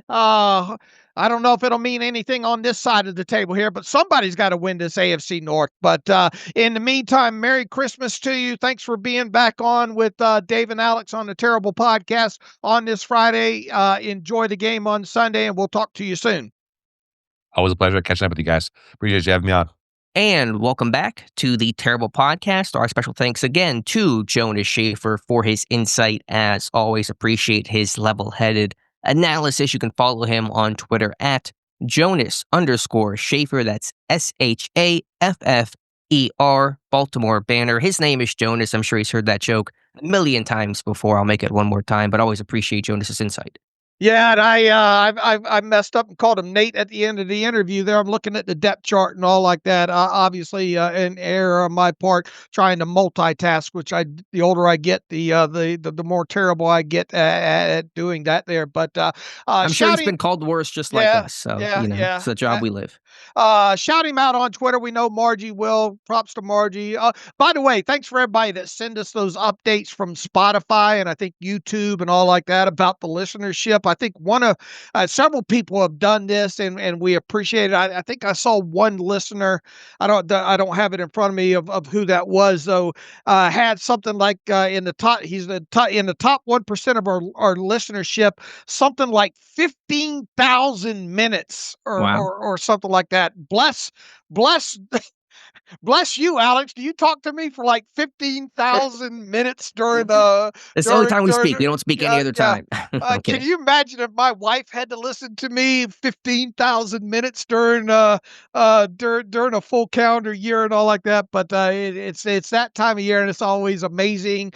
And look, you do this 3 times a week, and I've said this several times. You don't think about the amount of listeners and how spanned they are over the globe when you do this. You do fall into a rut.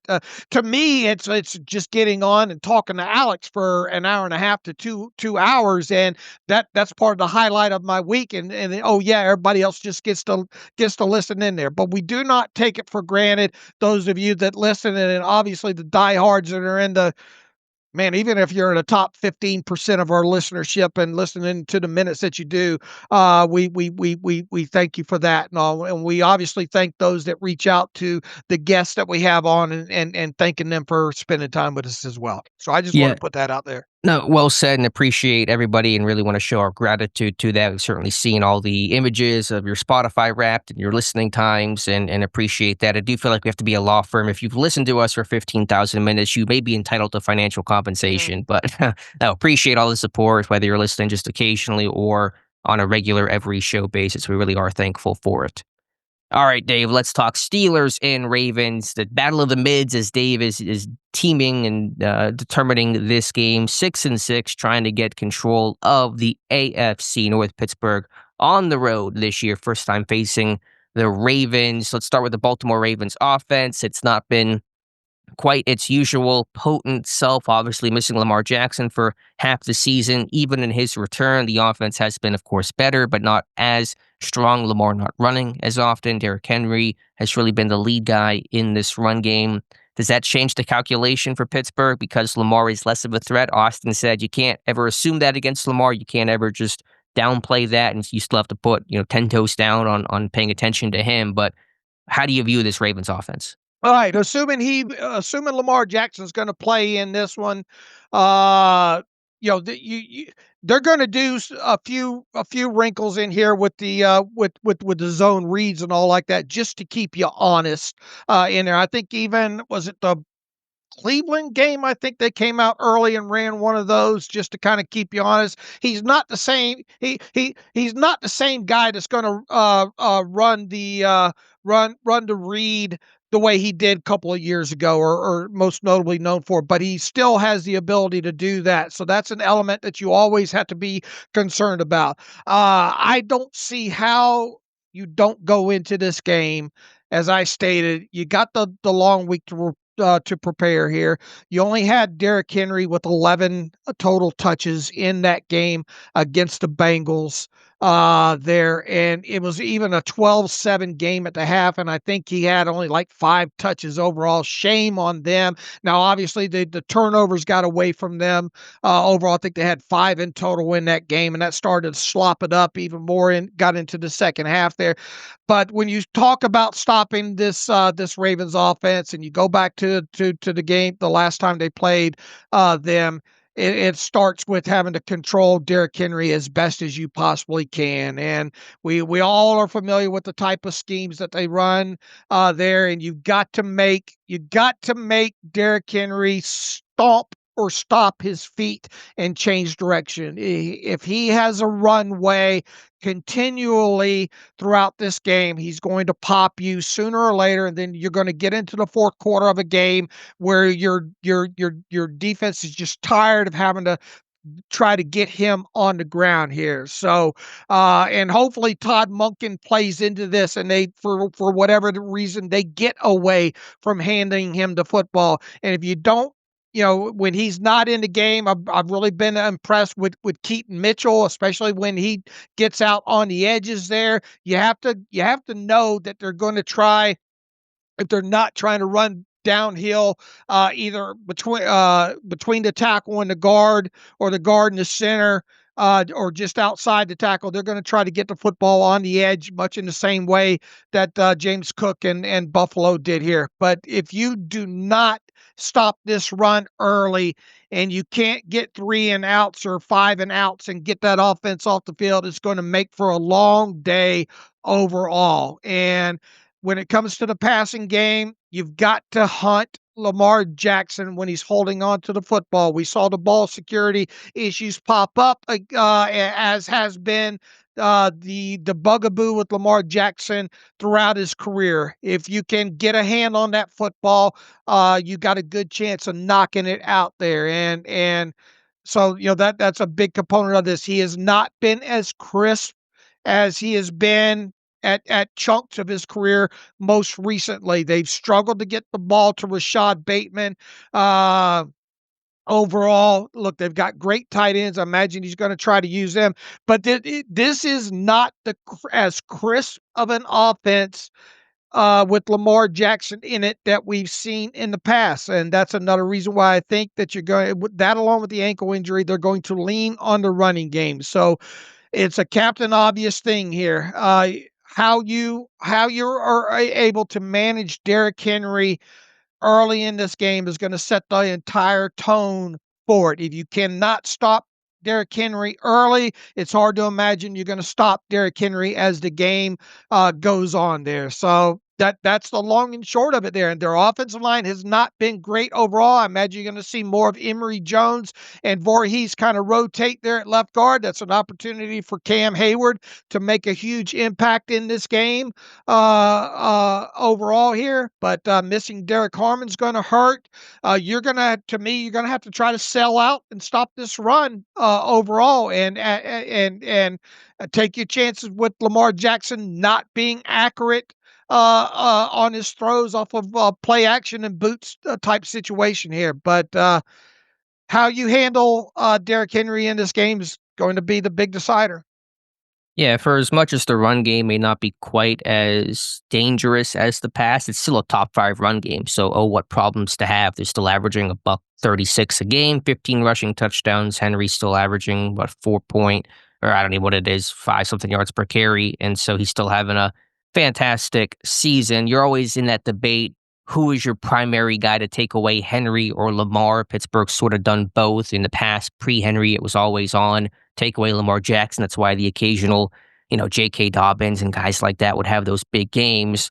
I think in this one, the focus has to be on Derrick Henry. You're still always trying to wear both hats and making sure neither kill you, but you got to pick your poison sometimes, and you want to pick the guy that's healthy or the guy that's not. And the guy that's healthy right now is Derrick Henry, and Lamar largely has not been. And of course, when Henry just ran for 249 on you in the last time you faced him, you have to be able to focus on him. So does that mean, having to crash down sometimes and allow Jackson to take a read option and get 10 yards? You might have to live with that occasionally. Then Derrick Henry, not even just on the talent, but then the war of attrition. Henry just wearing you down by carry after carry and tackle after tackle. Lamar's not going to bring that. So if he's got to get an extra carry or two in this game for a decent run, then I think you say, so be it. But yeah, you got to be physical up front, get hats to the football, be good tackling, especially second and third level defenders must be able to make those tackles in space whenever those situations arise. I think you mentioned too with Jonas, a name to watch here is Keaton Mitchell. They're real good complement back, kind of in that Justice Hill role. I think Hill's been hurt for a large chunk of this season. Super athletic guy, came off a really bad knee injury. He's now back. He's now seeing semi-regular snaps. 8 snaps in each of the last 3 weeks. He's got home run speed, and so you're so focused on the power of Derrick Henry. They get Mitchell on the perimeter, and this guy's got speed for days. Yeah, look, they'll put up who is it, Ricard in the backfield there, and they'll run. Send him to the strong side, and you think the run's going strong side, and they'll just toss it to Mitchell to the opposite side, and then take their chances on getting him out on space that way there. And this is a Ravens team that's run better to their right side of center more so than their left side of center. But it always seems, though, when you see the highlights for some reason with Derrick Henry, it's usually in left side of the center overall there. But once again, you got to control this run game. And look, I understand Lamar Jackson's not taking off with the football as much here. Yeah, here's the thing with that ankle and all with him. You've got to mess charge the snot out of him, I think. And I think you do so with the fact that not so much of, you want to protect him from him taking off with the football and then maybe not sending that crasher after Derrick Henry there is so much that I think you want Lamar thinking about he's going to get hit on every time that he might hand that football off on a mess charge, and then maybe that impacts one or two of these handoffs and not being clean, him trying to rush it and get away from that. So, but if you mesh charge, you're allowing Henry to have more freedom, right? And I'd rather put the attention to Henry in this game. Yeah, but I want Lamar Jackson worried about getting hit, that it might mess up operationally what happens there.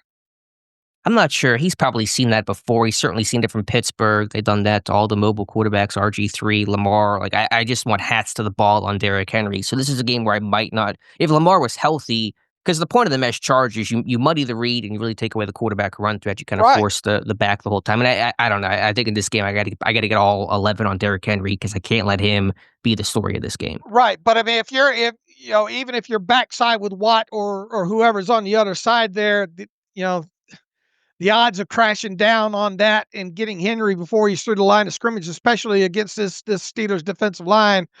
All I'm saying is look, you're not going to do it every time. And, I joke that you gotta mesh charge 11, what out of them, but Jackson's got to know that he's going to take some punishment back there. I mean, I think if anything, it's not really a term for it. It's kind of just the old way to play the read option is you take the back every single time. You force Lamar to try to run the ball because he's not really want to run the football right now. Now you got to do some different things. You might slant and scrape, but I'm not really kind of trying to read it. I'm not trying to surf it. I'm trying to go after the back every single time and make Lamar run with the football because he really generally does not want to run right now. He's got the ankle injury this year. He's had so many. He's playing like a game of operation. He's got knee, he's got ankle, he's got hamstring, he's got foot, he's got a bunch of stuff this year. He's not the threat. I know there's still a risk. You're taking a risk no matter how you divide this up. Henry versus Lamar are still two alpha players that can make a play and to continue our kind of song theme of the day, the old Toby Keith song, I'm not as good as I once was, but I'm good once as I ever was. Like Lamar can still get you that one time, but you got to pick your poison on this one. And to me, the poison is Derrick Henry, and you can't let him kill you. Well, my whole thought on that is that potentially by getting inside Lamar's head, that you can mess up the operation of the handoff by him worried about getting hit. That. I get that. Yeah, and maybe that affects him in the pass game too if he's getting kind of beat up all day. But it just, it's interesting to see how Pittsburgh, I think, attacks that. In the pass game, you take away those crossers with Zay Flowers. It's kind of their bread and butter, those over routes, those crossers. That's going to be the key. Can Jalen Ramsey be disruptive over the middle when Lamar looks Zay's way? Right. And look, you obviously, you can't give Henry the free runway here. You got to make him stomp his feet. I think you do got to just sell out with your linebackers and all against the run period here. There's going to be a couple of times that I think Lamar Jackson does hit you with the read, and you're going to have to live with that. You got to try to get him, you got to try to get the best thing that can happen is the inaccurate Lamar in some third down situations in this game. And I think you got to take your chances of that by selling out in the run and just make Lamar have to beat you on some third downs with his arm and be accurate within that, because they do have a lot of weapons. You talk about this offense and DeAndre Hopkins being a third option. What a third option to have in the passing game when he's on the field, and he doesn't obviously play every snap. And I am a bit concerned that Bateman hasn't really had a Bateman really type game, and you have to kind of wonder if they're going to, if indeed this ankle, it'll be a huge plus for the Steelers, be one less guy to have to cover if that ankle's not right and he's not 100% and sits this game out here. But look, they still have a lot of quality, skilled players to deal with here, and they just have not clicked. Even throughout their 4-game winning streak here, they just have not looked as crisp of an offense, and Lamar has not been accurate overall, and obviously the ball security. And look, he holds on to the ball, I think, second or third longest in snap to throw time here overall. So if you get a chance to take a swipe at that football, a key component in this game is getting that ball out from him, period. Either him fumbling or him throwing it to you in the pass game. If you don't get either one of those things to happen, I just don't see how the Steelers win this game. Two final thoughts on Baltimore's offense. I want to see how Pittsburgh responds when Baltimore comes out in 12 personnel with Andrews and Likely on the field. Generally, the response from Pittsburgh has been the big nickel with 3 safeties, but does Pittsburgh have the personnel to do that this year? What is Duggar's status? Would you put Chuck Clark out there and take, a defensive lineman off the field? I'm not sure if you do that this week, but that's typically Pittsburgh's MO. How much of that 2-5 with the 3 inside backers will Pittsburgh use? Will that going to be a substitute? I don't think it's worked super well this year, but you get the overhang with Peyton Wilson. Maybe that's kind of your big nickel 12 personnel response, but I really want to see how Pittsburgh responds to 12 personnel. Do you just stay in base and take your chances? Because Likely's not having a great season either, although he's coming off a big game against the Bengals, albeit one where he had that fumble on the goal line. And then 2, The Ravens are very feast famine in protecting the football. They've only turned the ball over in 2 of their last 6 games, but those 2 games, they had 3 giveaways against Cleveland and then the 5 against the Bengals on Thanksgiving. And so you have a Pittsburgh Steelers defense that can be very feast famine in taking the football away. When they do, they often come in bunches. The Ravens, they have games where they protect the ball exceedingly well, in games in which they turn the ball over like crazy. And so what kind of game will it be this weekend? Obviously, if they don't turn the football over, very low chance Pittsburgh wins this one. If they turn the ball over at a high clip, Pittsburgh has a real chance to steal this game. Look, if I'm them, I'm as conservative and I just lean on what I do well, and that's running the football and just wearing you down, even if it's meaning punting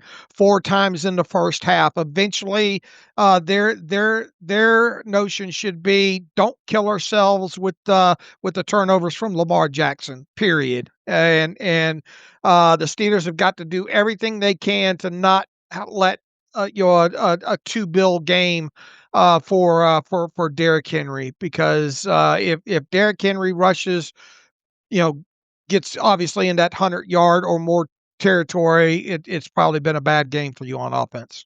So you're thinking a lot of clouds of dust in this game from both sides. It's kind of the division, which is pretty typical Steelers Ravens, I would say.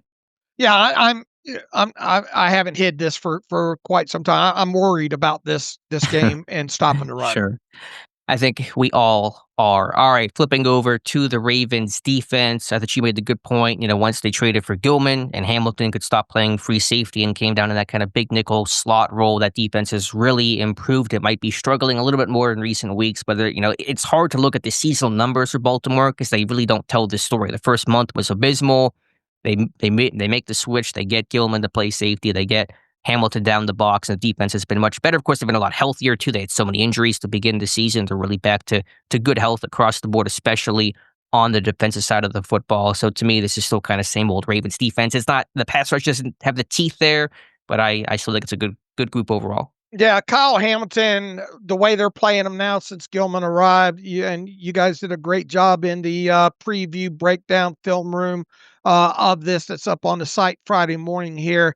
Such a key player for them, and they could do so many things with him. They'll bring him off the edge as well, and obviously in coverage, he's just a physical guy.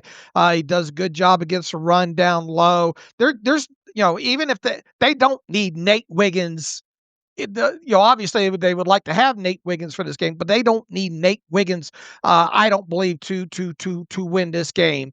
What they need is to up their pressure, which has been a bugaboo for them this year in passing down situations. And they're low in sacks there. They're low in pressure. They're probably going to have to blitz in some way, shape, or form to get that there. So you might have a little bit longer snap to throw time here in this game in passing situations, but this is a Steelers offense that that needs to run more plays. And this is a Steelers offense that's been very reliant on yards after the catch.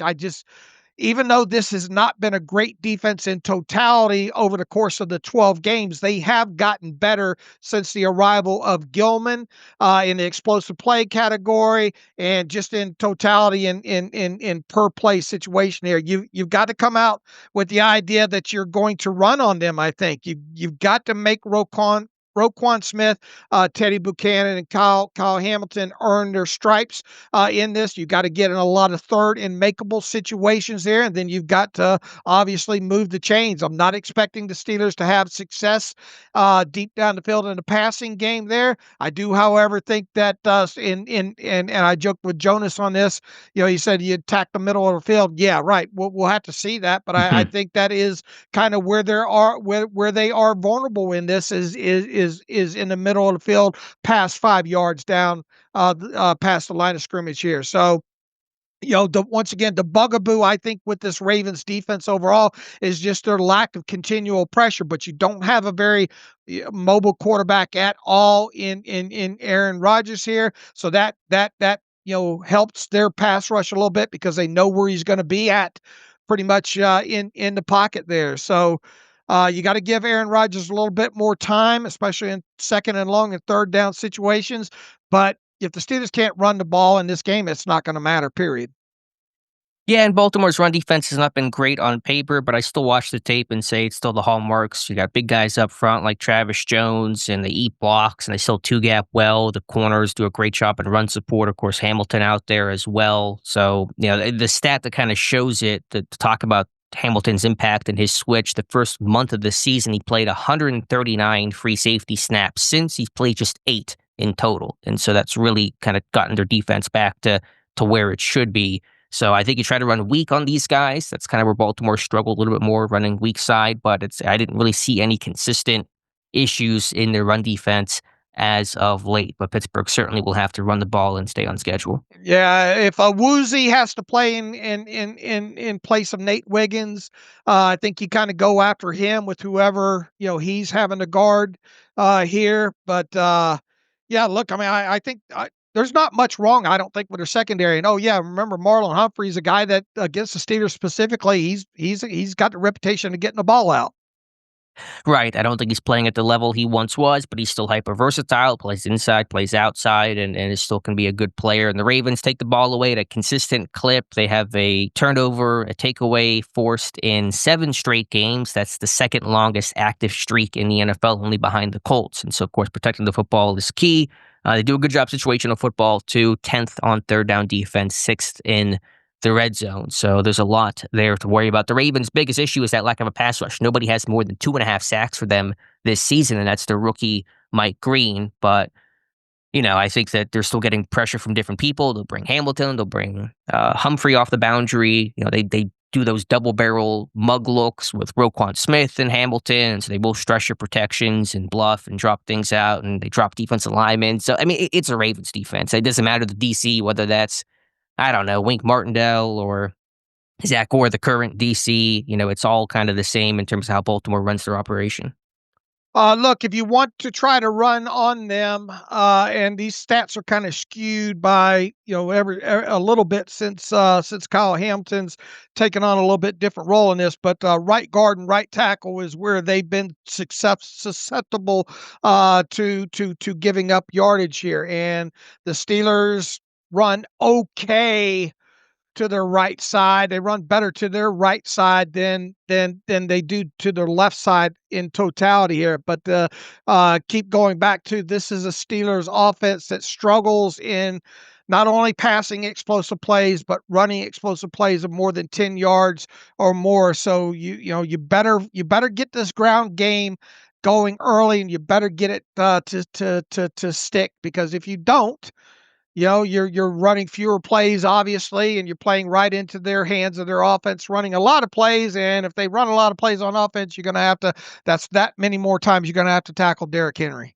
Yeah, which you want to limit as much as humanly possible. The Ravens play a lot of man coverage in the red zone, some one high looks in the open grass, a lot of probably more single high than they played two high when I was watching the Bengals game. And they play a lot of those specialty bracket coverages. The Bengals had no T. Higgins, so it was the Jamar Chase show, and you got a lot of bracket high-low coverages, which Chase was able to beat. Metcalf is not quite as fluid and probably will have more difficulty shaking some of those doubles, and so can guys win one-on-one in those third down, big-time type of moments, because the Ravens will use those specialty coverages, and that's basically all I had on the Ravens defense. Believe it or not, the Steelers lead the league in passing offense on short right passes. It's very specific, but we'll put the trophy in the case. Yeah. Well, I mean, as far as completion percentage, obviously. Oh, that's just completion percentage? Yeah. Not even But in terms of... as far as average gain, 6.72 yards, and that ranks sixth in the NFL. All right, well, there's something to hang your hat on. I imagine Pittsburgh will go big on big in this one. Spencer Anderson, Darnell Washington, the Ravens will go big too, and it's going to be just kind of who wants it more. Just an ugly game up front. Can Pittsburgh be the more physical bunch? That's going to be the challenge this weekend. Because when your offense is struggling, you go with what you know. You go with the things that have been working. It has been Spencer Anderson. It has been that jumbo package. Has been some of the variations they can do off of that, which there's been some good things they've done. They've been some impressive kind of run calls and tendency breakers that's kind of gotten some stuff open in the run game. But going to be just, can you be more physical? Can you win the point of attack and kind of take it to Baltimore? That's always kind of how these games go. Who is the more physical team? It's been Baltimore recently. Pittsburgh has to flip that script. Mm-hmm. And then I should note for their offense in 2-minute drills, they'd like to take a shot play, first play of any 2-minute drill. So just be on the lookout for that. Special teams, their punting seems to be pretty good with Stout back there. As Jonas talked about, Loop's been kicking well. Not a lot of chances from deep range, but we'll see if he gets the chance because he does have a big leg. And their return team has been good. Wester's kind of been an underrated rookie for them in the punt and kick return game. So Waitman, of course, has to get out of this funk. Two pretty bad games he's had, and the coverage team must stand tall as well. Believe it or not, on third down, as bad at times as the Ravens defense has been, they're still 37.13%, ranked 10th overall when it comes to that. And in the red zone, they've only allowed 53% of success rate down in the red zone there, and that's good for sixth best in the NFL overall. So they've had warts on defense, and once again, I go back to if they had any type of substantial pass rush whatsoever, they would be a much better defense in totality. Yeah, you do wonder about the Oweh trade, but of course it brought them Gilman. They probably will sign up for that just for what it's done for Kyle Hamilton and by extension the rest of this defense. Just clearing my notebook here, going back to offense. Zay Flowers, the receiver, 8 rushes this year. They've come on 1st and 10, 2nd and long, and primarily in the second half. So just watch out for Zay as a runner, but of course again, attention to Derrick Henry. So we'll see. It's Steelers Ravens. You guys know how it's all about the rookies. What rookie can make a play, or what new guy that's introduced to Steelers Ravens? Of course, Aaron Rodgers' first Steelers Ravens game, although he's well aware of rivalry games in the old NFC North. But yeah, I'm always interested in what guy kind of becomes an official Steeler, as the Ravens talk about as well. You know, you don't become a Raven until you beat the Steelers. So what new face will step up and kind of lay claim to deciding this one? I don't know. Watch out for the few times that well, I mean, Mitchell isn't new, right? Keaton Mitchell, no, is not new. I don't know if he was healthy enough to play in some of these games in the past, but he's been with them for a little bit. I guess someone trying to make their mark in Steelers Ravens would be Teddy Buchanan on the defensive side of football and Malachi Starks, right? Two rookies over there.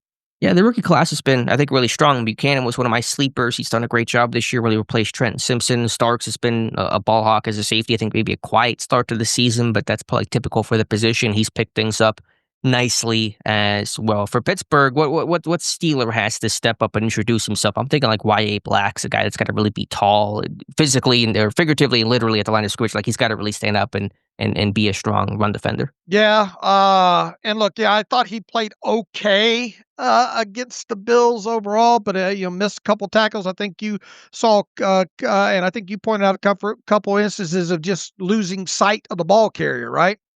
Yeah, he got better as the game went on. I thought he had a pretty tough start. Jackson Haas was a great blocking tight end, but still a tight end was kind of really bodying him in the run game. I thought Black was a little bad with his eyes and getting vision. I thought Black got better as the game went on, which was encouraging. You're making mistakes. You're learning from them in game, especially, but that will have to. There's no mistakes in this game. You can't let Henry get going in the first half. So you gotta play sound and P's and Q's from the word go. So that'll be a name to watch. Any other new Steelers, whether that's rookie or free agent edition, Ramsey, I think will be fun. Steelers, Ravens, high octane, emotional, physical. That's a dude that you like in that setting, but you got to keep your emotions in check as well. Yeah, and also I don't want to have to watch Ramsey tackle Derrick Henry, a dozen times in this game. 5 even's too many, probably. And Kyle Duggar has to step up. I think Duggar was pretty poor against Buffalo. There's no one sole reason why the run defense was bad, but he was getting blocked up by those shavers and not making tackles and struggling. So Duggar's supposed to be that run defender, and he's got to answer the call as well. Boy, you really missed Deshaun Elliott for this game, don't you? You do, man. You missed Elliott in a lot of ways, but you certainly will in games like this. All right, Dave, any other thoughts here on Baltimore? No, sir. All right, before we make our picks for this game and the rest of Week 14, let's hear from our friends over at MyBookie. Dave and I, starting off on the wrong foot this week, both took Dallas last night. Lions taking it to them in a high-scoring game, and a lot of questions over George Pickens and his effort and route running and play. And to Dallas fans, I say, first time, huh? Well, get used to that. Yeah, there was a moment in that game in the second half where Dallas closed it to 3 points after the 2-point conversion. I thought to myself, hey, we're going to get us kind of a cheap cover here. But the game really turned right after that. And Detroit, Dallas isn't going to make the playoffs this year, are they? Doesn't look like it. And I'm thinking about facing that Lions offense in a couple weeks from now. looking pretty tough. But defensively, they're hurting. Brian Branch torn Achilles. That's been confirmed since we started the pod, and so they're really hurting in the secondary. Yeah, and they lost. Who was the other? Terry on Arnold. They lost. Arnold's out. Kirby Joseph's been out. They've had a bunch of injuries. All right, we'll worry about that in a couple of weeks if that game means anything by then. Right now, we're talking about MyBookie, though. MyBookie.ag. They have been a longtime sponsor of the Terrible Podcast, most notably the Friday shows where Alex and I pick all of our games of the week against the spread using the MyBookie.ag spreads. Look, December doesn't have to be the most expensive month of the year if you're betting with MyBookie. 12 Days of Christmas is coming soon with daily offers dropping back to back across sports and casino. I'm talking bets and gets, profit boost, free spins, even surprise drops just for social and Telegram users. And December's packed with NFL, bowl season, and college hoops all serving up opportunities to cash in. If you go to MyBookie right now, mybookie.ag, and you punch in code terrible at sign up, you will get your first bet covered up to $500. That's right. If you go big and miss on your first bet, use your bet back bonus token and run it back again. So that's promo code terrible at sign up.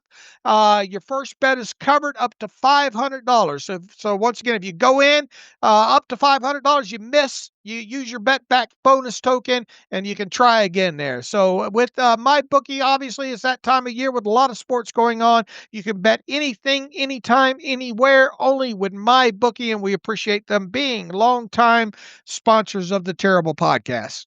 All right, Dave, let's make our picks for Week 14. All right, we're both 0-1, as you stated at the top there. Let us start with the New Orleans Saints on the road against the Tampa Bay Buccaneers. The Buccaneers, 8.5-point home favorites against the Saints in this one, Alex. Yeah, Tyler Shuck's been up and down. His play's kind of been interesting to watch from afar. Take the Bucs, though. Yeah, I think the Buccaneers get it figured out at home this week. Baker Mayfield and company. I will lay the 8.5 points in this. How about the Dolphins, who think they've won 4 straight now? They go on the road and play the Jets, and the Dolphins are 3-point road favorites this week. And Justin Fields just ruled out of that game due to knee soreness. He was not going to start. It's going to be Tyrod Taylor, but Fields will not even dress and be the backup in this one. Give me Miami to keep it rolling. I'll take Miami to be winners of 5 straight and cover that 3 points there. And obviously the Steelers will play the Dolphins next week on Monday Night Football. Seattle Seahawks on the road against the Atlanta Falcons. The Seahawks, 7 points on the road traveling to Atlanta. Yeah, as you always say, Seattle, good road team. I know Smith and Jigba really shut out last week. They're going to get him involved in a big way, although him versus Terrell will be a fun matchup. But I'll take Seattle. I'm going to hold your hand and continue on here. I'll lay the 7 points. A good matchup for the AFC South. Indianapolis Colts on the road against the Jacksonville Jaguars. The Jaguars still have a chance to overtake the Colts, but it will start by beating the Colts on Sunday. The Colts are 2-point road favorites against Jacksonville in this one. Yeah, Colts losing some of that sheen. Did Daniel Jones, fibula injury, but I'm going to take the Colts, Dave. I'm going to be boring and go right along with you. I lay the 2 points in this one. Washington Commanders on the road against the Minnesota Vikings, 2 teams that are not looking like they're going to be playing in the postseason here. All that said, the Vikings are 1.5-point home favorites against the Commanders in this. I can't keep taking road teams. Give me the Vikings. I'll take the Commanders. I'll take the Commanders in this one. Give me the 1.5. I think they surprise Minnesota and win it outright here. Cincinnati Bengals in another interesting game on the road against the Buffalo Bills. The Bills coming off the big victory against the Steelers. The Bengals off the big win against the Ravens last week. 5.5 is this line. Bengals at home favored by 5.5. This one's tough. I will take. Oh man, give me the Bills. I'll take the Bengals to at least keep this close. That 5.5 feels too much in this. So give me the Bengals plus 5.5. I think the Bills do win this, though. Titans on the road against the Cleveland Browns in a who cares game. Shadur Sanders continuing to start for them. The Browns are home favorites by 4 points over the Titans in this one. What's the over-under? 4? 34. All right, that a 3 on it. Give me the Browns defense, way too good. Yeah, Browns defense way too good, and I think their running game will help support Shadur Sanders. I'll lay the 4 points in this. Broncos on the road against the Raiders in what figures to be a laugher. Broncos 7.5-point road favorites over the Raiders. You know what? Give me the Raiders. Divisional game on the road. Broncos offense not always covering themselves in glory. These games always end up pretty tight. Raiders offense be a bit better post Chip Kelly. I'll take the Raiders cover. All right. Thanks for giving me the easy W here. I'll lay the 7.5 with the Broncos in this one. Chicago Bears in an interesting NFC North matchup. Bears on the road against the Packers. The Packers 6.5-point home favorites at Lambeau against the Bears. Yeah, too big of a line divisional game. I'll take the Bears. I'll take the Packers. I'll have the Bears come back to earth a little bit here. Give me the Packers late at 6.5. How about the Rams on the road against the Cardinals? The Rams 9-point road favorites against the Cardinals. That line's still pretty big. Rams coming off that loss to Carolina. What do you make of the Panthers this year? I'll take the Cardinals to cover. I'll take the Rams in that big number on the road. I'll lay the 9 points there. Texans, this is going to be a good one. Texans on the road against the Kansas City Chiefs. The Chiefs are 3.5-point home favorites against the Texans. Yeah, Chiefs, man, 6-6. Not the same old Chiefs, but still at home, tight line. Take the Chiefs. Texans got to win this one too, don't they? Absolutely. Well, the Chiefs got to win this one too. Yeah. They both got to win. Yeah, must win for both teams. That's right. I'll take the Chiefs late at 3.5. How about Eagles on the road against the Chargers? A banged up Justin Herbert, who claims, I guess he's going to try to give it a go in this one. The Eagles are 2.5-point road favorites against the Chargers. Eagles have been a mess. Chargers maybe not much better, but yeah, this one's tough. I'm not giving up on the Eagles. I'll take the Eagles. I'll take the Eagles later 2.5 against a banged up Justin Herbert in this one as well too. That circles us back to the Pittsburgh Steelers on the road against the Baltimore Ravens on Sunday, 1 o'clock CBS. Tony Romo, Jim Nantz, Tracy Wolfson covering this. This one has dipped a little bit. I think it started off at 6, right? Forget the exact line. Something like that. It's 5.5 now. Ravens still favored. The over-under on this is 42.5. You know which way I'm going on this, but the question is, which way are you going on this? Ravens 5.5-point home favorites. Yeah, I stuck my neck out for Pittsburgh last week against Buffalo. Pittsburgh's still an unpredictable team. You know, you never quite know what you're going to get. The box of chocolates that you talk about, Dave. But in this one, Pittsburgh's run defense without Derek Harmon, that's a big deal breaker for me with how Pittsburgh has struggled. Not that Harmon alone changes it, but the numbers really kind of show a big stark difference there. The Ravens certainly have their struggles too, but Pittsburgh has not shown ability to consistently stop the run, and without that confidence, it's hard to feel super confident in this game on the road. Steelers offense, it's been terrible. The Ravens defense, that has been largely good. It still seems like very Ravens defense to me. So all of that to say, taking Baltimore to win this one, 23-13. All right. I think the Steelers can score a few more points than that. I still think the Ravens cover this overall. I have zero confidence in either side of the football right now. That tape against Buffalo was just hard to watch. This offense is hard to watch. Greg Cosell put it perfectly on the Ross Tucker podcast. It's just hard to watch, period. And I don't have faith that Adam Thielen's going to change much of anything. If MVS even gets in uniform, I just don't think they're going to have enough on the offensive side of football. And then defensively, I just worry about Derrick Henry. Keeping them under 180, I think, will be a huge accomplishment in this game. I don't think they're going to be able to force turnovers in this game whatsoever. plain and simple, I think the Ravens win this. I think they win this by 6 points as well, too. I have Ravens 26, Steelers 20. The Steelers have got to prove to me that when the chips are down, they can ugly out a win, and that's exactly what it's going to take in this game to ugly win. So with both of us picking against the Steelers on this, what has to happen on Sunday for the Steelers to win this game? Yeah, defense will have to create some splash. Offense has to win in the red zone. Pittsburgh has to be more physical at the point of attack and hit maybe one or two deep shots. I don't think there's a real magic secret sauce to how you win this game. Really, is there whenever it's Steelers and Ravens? But I think it's kind of get some of those takeaways, defense creating those big plays that helps turn the tide. You got to have either by their choice or whatever reason them get away from Derrick Henry in this game, much in the same way that they did against the Bengals, specifically in the first half. There, you got to get the ball out from Lamar Jackson at least once. Really, it feels like once might not be enough. A couple of times you got to get force some turnovers here. And also, if the Steelers win this game, we're talking about one specific play that, oh my, an oh my type of play that has everybody talking. I don't know if that's in special teams. Could it be a blocked field goal return for a touchdown type thing? But and I'm not just talking strip sack or anything like that. The Steelers are going to have an oh my kind of play, I think, to happen in this that has us talking on Monday. I just don't have a lot of confidence in either side of the ball here.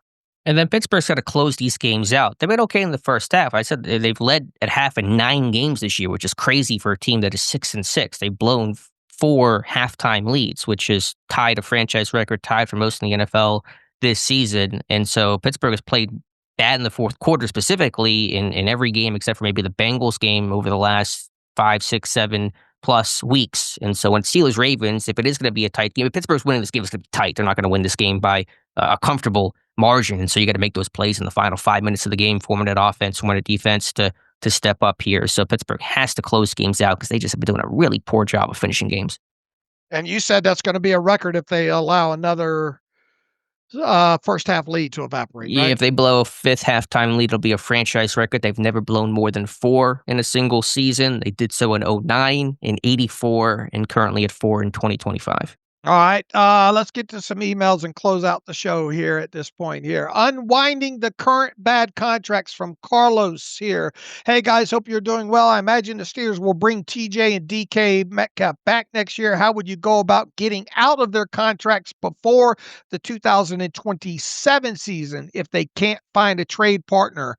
He asked about post-June 1st and what would the dead cap hit be on that. He says, when do Queen, Alex, he calls him Alex Highsprain. And Ramsey contracts expire there.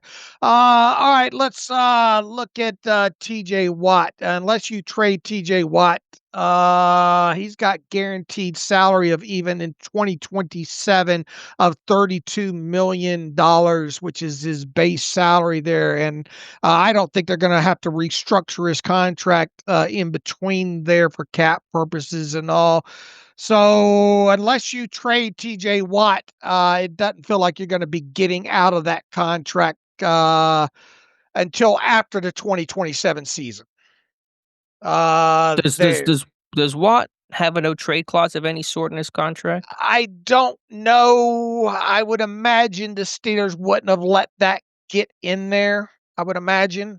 I think Myles Garrett had one in his, and those deals were obviously comparable. I don't think it's ever been reported, but I do wonder if there's some sort of language in there that would give Watt some sort of leverage or the ability to put kiboshes on teams. Just want to point that out. Yeah, I don't know that specifically there.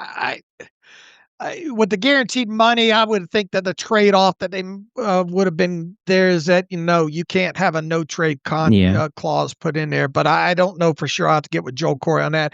DK Metcalf, next year he's got 25, all of his base salary, $25 million is fully guaranteed. So unless you trade him, the out would be in 2027.